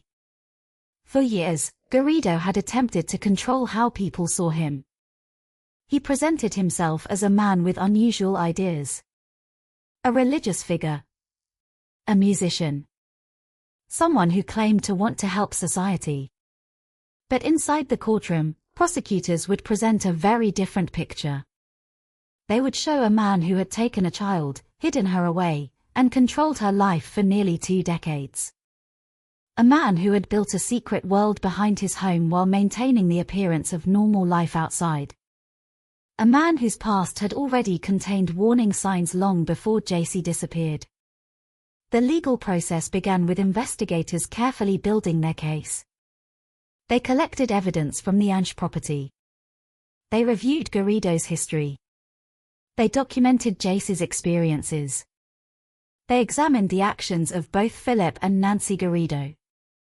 The prosecution's case focused on the crimes committed against Jaycee and the years she spent under their control. Philip Garrido faced numerous charges, including kidnapping, false imprisonment, and sexual offenses involving a child. The charges reflected the severity of what prosecutors said had occurred. This was not a single moment of violence. It was not a crime that lasted minutes or hours. It was 18 years. 18 years of control. 18 years of isolation. 18 years during which Jaycee was denied the freedom and childhood every person deserves. The courtroom proceedings also examined Nancy Garrido's role. The question surrounding Nancy was difficult and disturbing. How much did she know? How involved was she? Could someone live beside such a secret for years without participating in some way? Prosecutors argued that Nancy was not simply unaware. They argued that she helped maintain the environment that allowed Jaycee to remain hidden. The evidence presented painted a picture of a household where secrecy was not accidental. It was maintained. It was protected. It was part of daily life. The case against Philip Garrido also brought renewed attention to his earlier criminal history. Long before Jaycee Dugard disappeared, Garrido had already been convicted in a previous kidnapping and sexual assault case. That history became one of the most troubling aspects of the case. Many people asked how someone with that background could later create another victim. The questions extended beyond the courtroom. They became questions about the criminal justice system. About supervision. About recognizing patterns of dangerous behavior. About whether warning signs had been missed. The public reaction was intense. Many people were shocked not only by what Garrido had done, but by how long he had managed to hide it. The idea that Jaycee had been living behind a house in Ange for 18 years was difficult for many people to understand. The case challenged the assumption that terrible crimes always happen in places far away from ordinary life. Sometimes, the darkest secrets exist in familiar places. Behind ordinary doors. Inside ordinary neighborhoods. Among people who appear normal. As the legal process continued, Jaycee's role remained important. But she was not simply a witness in a criminal case. She was the person whose life had been changed forever. The courtroom was not just about proving crimes. It was about recognizing what had been taken from her. Her childhood. Her freedom. Her connection with the outside world. Her ability to make choices about her own life. Yet despite everything she had endured, Jaycee demonstrated remarkable strength. She did not allow the person who harmed her to define her entire identity. Her survival became one of the most powerful parts of the story. During the proceedings, the focus remained on the actions of the offenders rather than blaming the victim. The case reminded the public that victims of long-term captivity often survive through complicated psychological responses. Survival does not always look like fighting. Sometimes survival means finding a way to continue living in impossible circumstances. Sometimes it means protecting yourself mentally when you cannot control your physical environment. The legal system eventually reached its conclusion. In 2011, Philip Garrido accepted a plea agreement and was sentenced to a term of 431 years to life in prison. The sentence reflected the enormous harm caused by his actions. It ensured that he would spend the remainder of his life behind bars. Nancy Garrido also accepted a plea agreement. She was sentenced to 36 years to life in prison for her role in the crimes. The sentences brought a sense of justice to a case that had lasted nearly 20 years. For Jace's family, the punishment could never restore the years that were lost. No sentence could return the childhood that had been taken away. No courtroom decision could erase the memories. But the convictions represented accountability. The people responsible had been identified. The truth had been recognized. And the world had finally acknowledged what Jace had survived. The sentencing also marked the end of one chapter. But it did not mean the story was over. For Jace, justice was not only about seeing her captors punished. It was about rebuilding her own life. After 18 years defined by someone else's control, she now had the opportunity to make her own decisions. To choose her own path. To discover who she was beyond the identity forced upon her. The public often wanted to focus on the tragedy. The crime. The years lost. But Jace's life after rescue became something more than a story of what happened to her. It became a story of what she chose to do afterward. She transformed from a missing child into a survivor who inspired others. She shared her experience through her memoir, A Stolen Life, allowing people to understand the emotional reality of surviving captivity. Her voice became important because for years, she had been represented only by a photograph. Now she could speak for herself. The courtroom had delivered legal justice. But healing would be a much longer journey. The scars left by 18 years could not disappear with a verdict. Recovery would require time, patience, support, and the freedom to rebuild life one day at a time. The Jace Duguid case became one of the most unforgettable criminal cases in modern American history.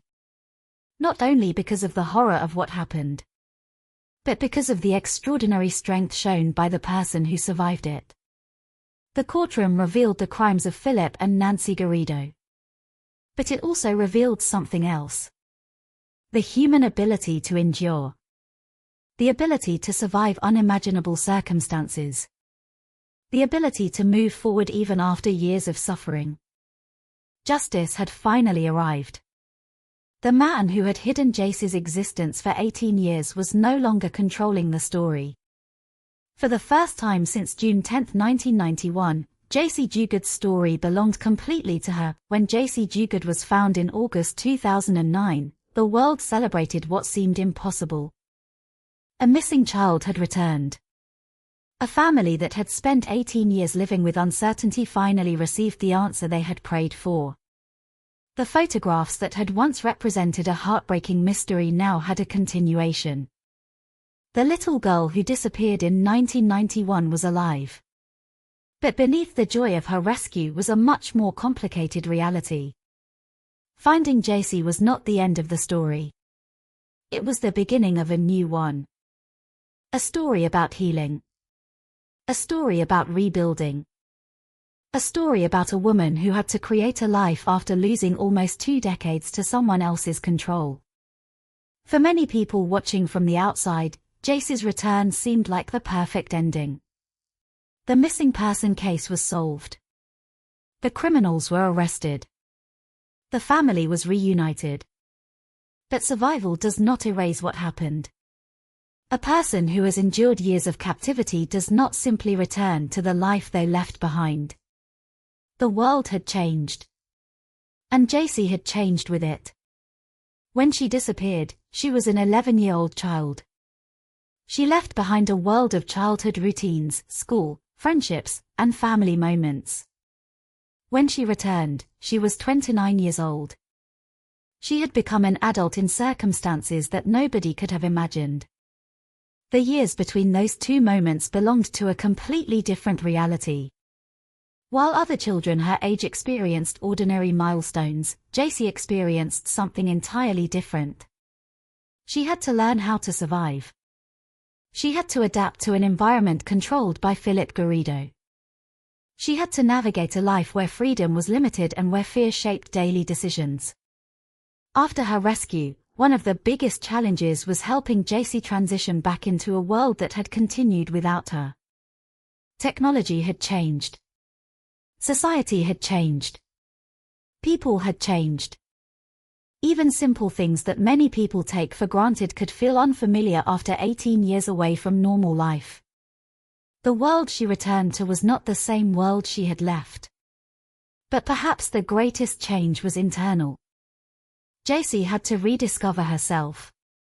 For 18 years, someone else had controlled many aspects of her existence. Now she had choices. Real choices. Where to go. What to do. How to live. But freedom after captivity is not always simple. Freedom can be overwhelming. After years of having decisions taken away, suddenly having control over your own life requires adjustment. Healing is not a straight path. There are moments of progress. Moments of difficulty. Moments when the past feels close. JC's recovery required patience and understanding. She needed time to process what had happened. Time to reconnect with family. Time to build relationships. Time to understand herself outside the identity forced upon her. One of the most emotional parts of JC's return was her reunion with her mother, Terry Probin. For 18 years, Terry had lived with uncertainty. She had never known whether JC was alive. She had never known what happened after that morning in 1991. Like many families of missing people, she had experienced a unique kind of pain. A pain without closure. When JC returned, it was a moment filled with emotions that were impossible to describe. There was happiness. There were tears. There was relief. But there was also the understanding that time had passed. The daughter Terry remembered as an 11-year-old child was now an adult woman. Their relationship had to be rebuilt. Not because love was missing, but because 18 years of life had happened apart. They had to learn each other again. They had to create new memories. They had to move forward while acknowledging the years they could never recover. JC's story also challenged the public's understanding of victims of long-term captivity. Many people struggled to understand how someone could survive such a situation. They asked questions about why she did not escape sooner. Why she did not seek help. Why she appeared to adapt to her circumstances. But experts and investigators emphasized that captivity is not only about physical barriers. It is about psychological control. A victim may be influenced by fear, manipulation, threats, and dependence. Survival can take many forms. Sometimes a person survives by resisting openly. Sometimes they survive by finding ways to endure until an opportunity for freedom appears. JC's survival was not a sign of weakness. It was evidence of her ability to endure something unimaginable. After her rescue, JC made a choice that many survivors struggle with. She chose to speak. She chose to tell her story.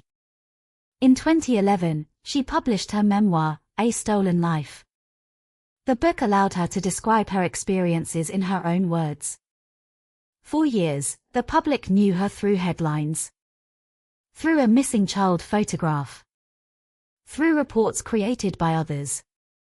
The memoir gave her something that had been taken away for so long. Her own voice. The response to her story was enormous. Many people saw Jaycee not only as a victim of a terrible crime, but as an example of extraordinary resilience. She also created the JYC Foundation, an organization focused on helping families and survivors affected by abduction and other traumatic experiences. Through this work, Jaycee transformed her painful history into something that could help others. She did not allow her past to become the only thing that defined her. The story of Jaycee Dugard also led to broader discussions about missing children and the challenges faced by law enforcement. The case raised difficult questions. How had Philip Garrido avoided detection for so long?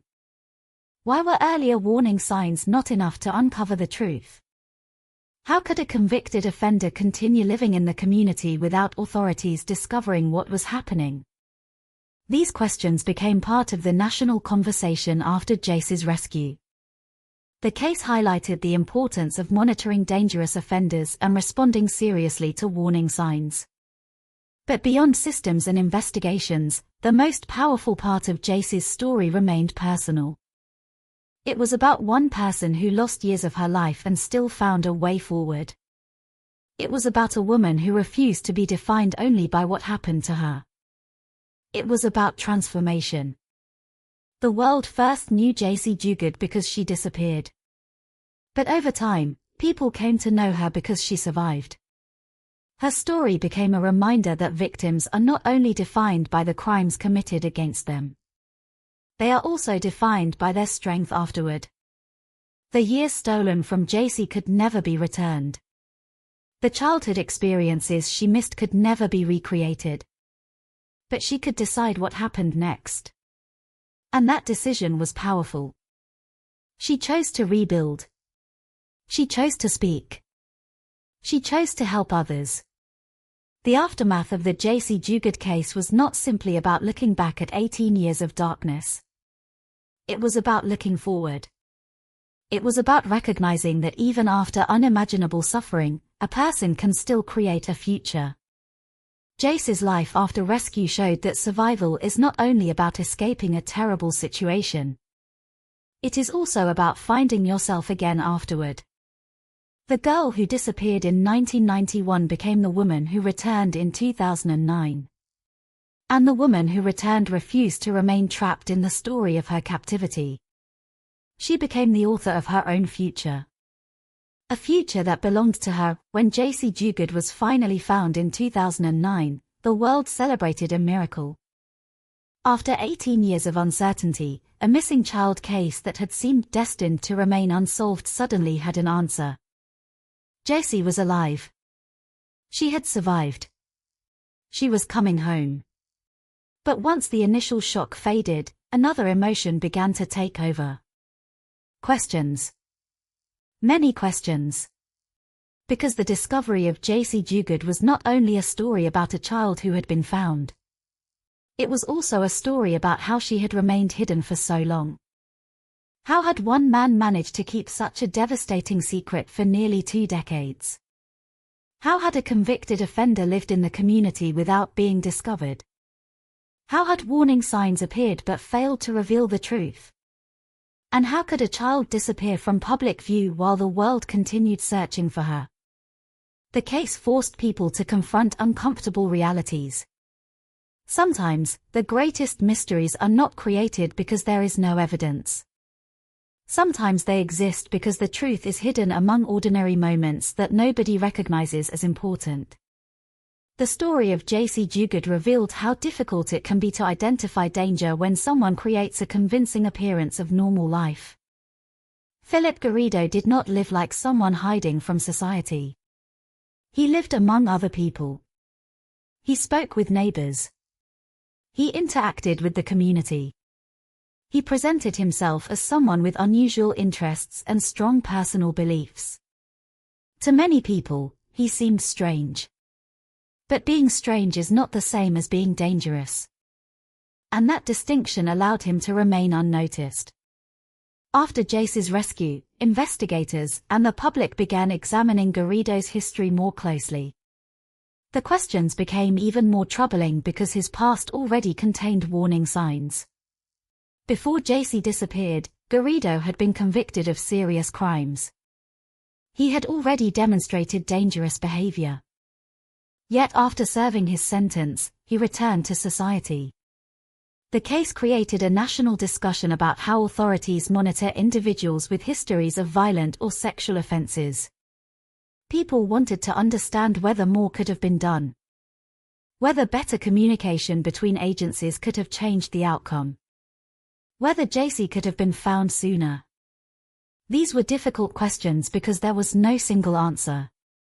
The failure was not caused by one simple mistake. Instead, the case revealed a series of missed opportunities. Moments when information existed but did not connect. Moments when concerns were noticed but not fully understood.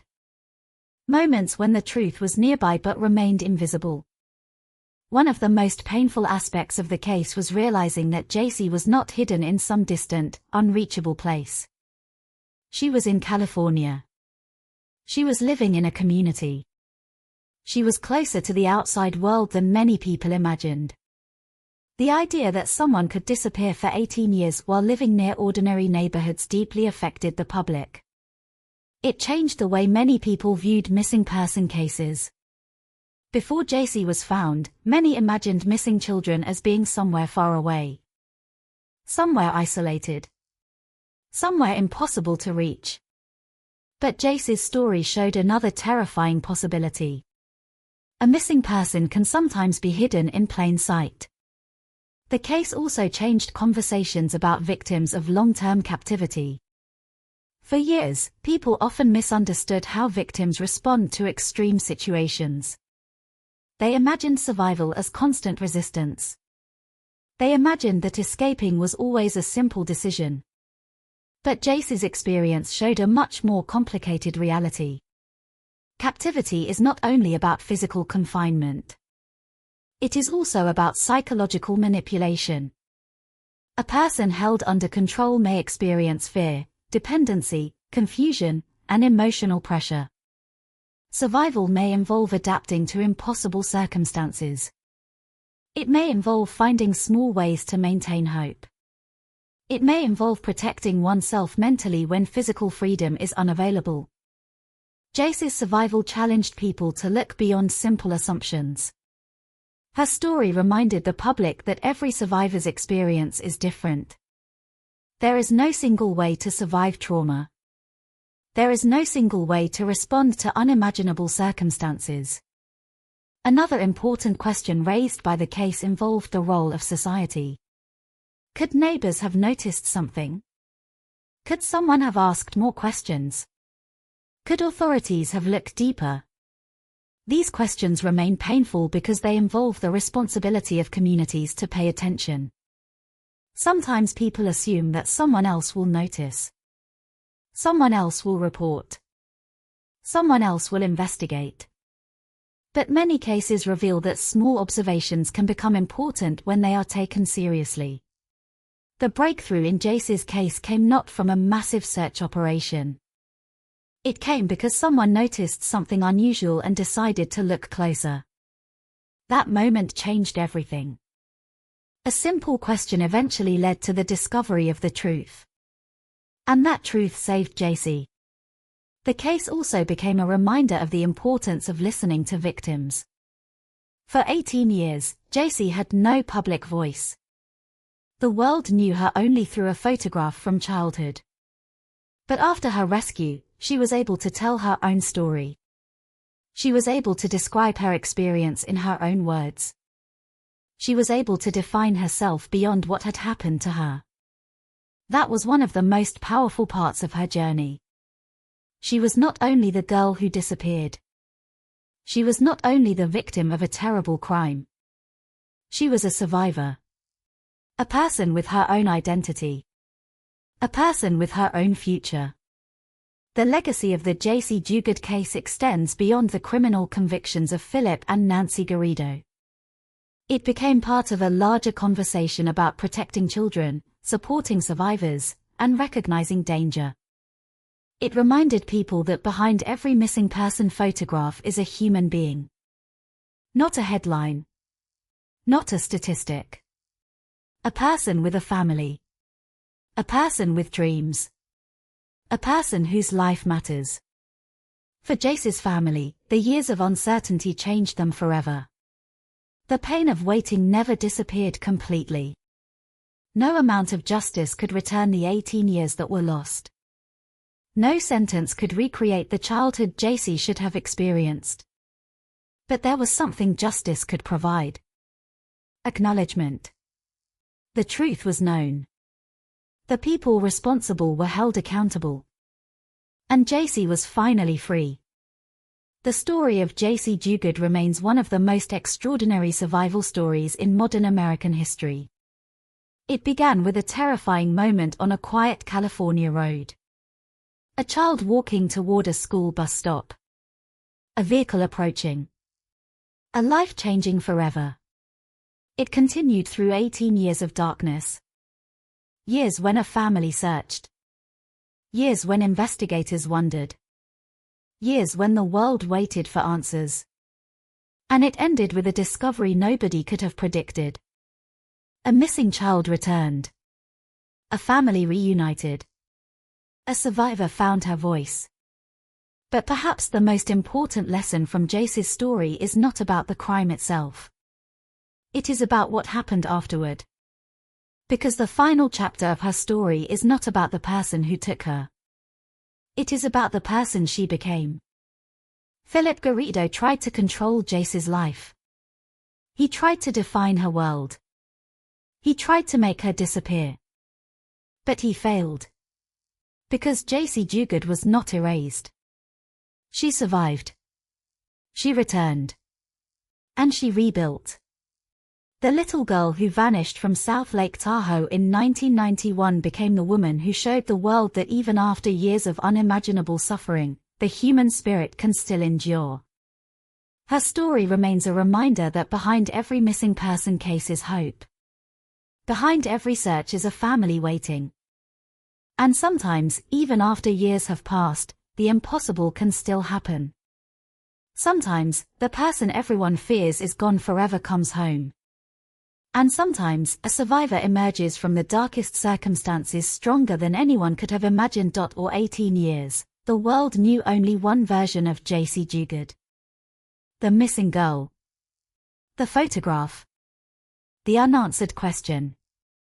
Millions of people knew the image of an 11-year-old child who disappeared while walking to a school bus stop in South Lake Tahoe. But behind that image was another story. A story that unfolded far away from the search parties, the news reports, and the investigators trying to find her. It was a story that took place behind a fence in Anch, California. A story that remained hidden until August 2009. When Jace was finally found, investigators and the public were forced to confront a reality that was almost impossible to comprehend. The child who disappeared had not vanished from existence. She had been living, growing, changing, surviving. But she had been doing so inside a world created by her captor. A world where normal childhood experiences were replaced by control and uncertainty. A world where every decision was influenced by someone else. To understand the impact of the crime, it is necessary to understand what was taken from Jace. It was not only her physical freedom. It was not only her ability to leave. It was her childhood.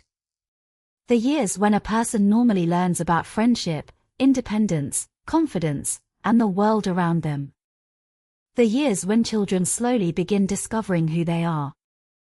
Those years were stolen. When Jace was taken in 1991, she was only 11 years old. She was still developing her understanding of the world. At that age, children rely on adults for safety and guidance.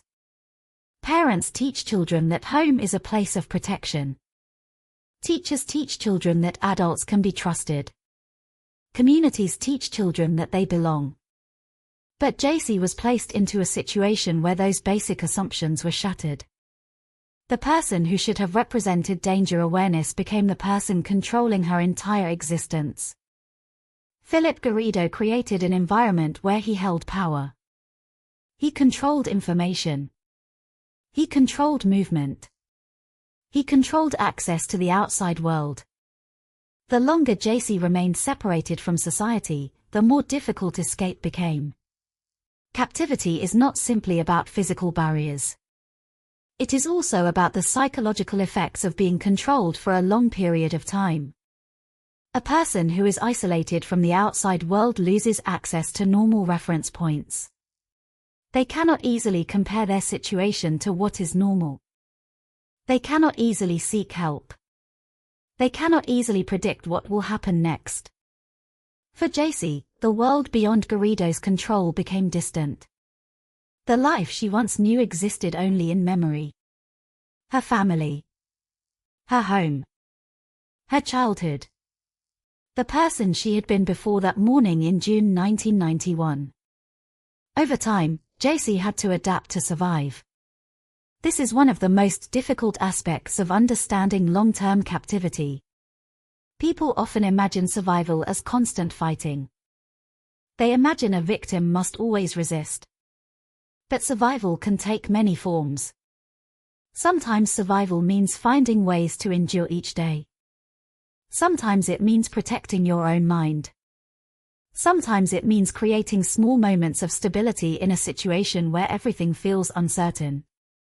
JC's ability to survive 18 years speaks to the strength of the human mind under extreme circumstances. She found ways to continue living despite what had been taken from her. She eventually became a mother to 2 daughters born during her captivity. This added another complicated layer to her experience. She was still a young person whose own life had been controlled, but she also became responsible for protecting and caring for children. Her role as a mother became part of her survival. She created bonds. She experienced moments of connection. She found meaning in relationships despite the circumstances surrounding her. The outside world did not know any of this. While investigators searched for a missing child, JC was growing older. The photograph on missing posters remained frozen in time. But JC herself was changing every year. 11 became 12. Then 13. Then 14. Then adulthood. 18 years passed. A person's identity is shaped by experiences. By friendships. By choices. By freedom. But JC's identity developed inside an environment controlled by someone else. She had to navigate life under circumstances no child should experience. Meanwhile, Philip Garrido continued creating the illusion that nothing unusual was happening. The property in Anch remained a place of secrecy. The outside appearance gave no clear indication of what was happening behind the fence.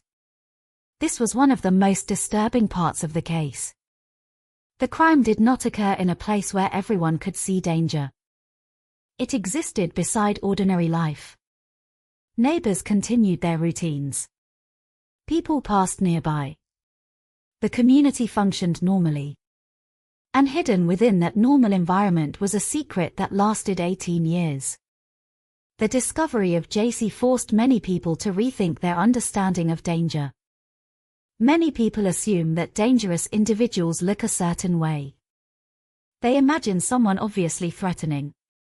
Someone who immediately appears suspicious. But Garrido demonstrated something much more complicated. He could present different versions of himself depending on the situation. To some people, he was unusual but harmless. To others, he appeared passionate about his beliefs and projects. But behind those appearances was someone who had committed one of the most devastating crimes imaginable.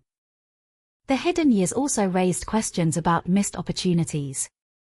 There were moments when authorities interacted with Garrido. There were times when people noticed unusual things. There were signs that, after the truth emerged, appeared more significant. The question many people struggled with was simple. How could nobody find her? But the answer was not simple. The case involved a combination of secrecy, manipulation, and circumstances that prevented the truth from becoming visible. Jace's captivity was not only maintained by walls and fences. It was maintained by fear and control. It was maintained by a carefully constructed environment where Garrido decided what information reached the outside world. For years, the investigation remained focused on finding a missing child. Nobody knew they were looking for someone who was hidden so close to ordinary society. Nobody knew the missing girl was growing up somewhere nearby. The discovery in 2009 changed everything. When investigators confirmed Jace's identity, they were not only solving an 18-year-old mystery. They were revealing a hidden life. A life that had continued while the world searched.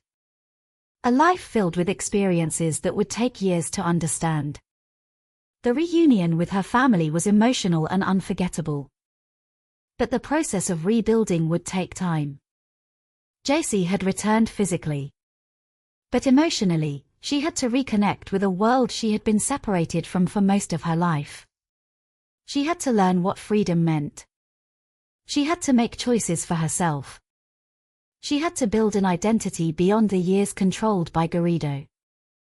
The hidden years were a painful chapter of her story. But they were not the entire story. The person who survived those years was more than what happened to her. She was more than the crime.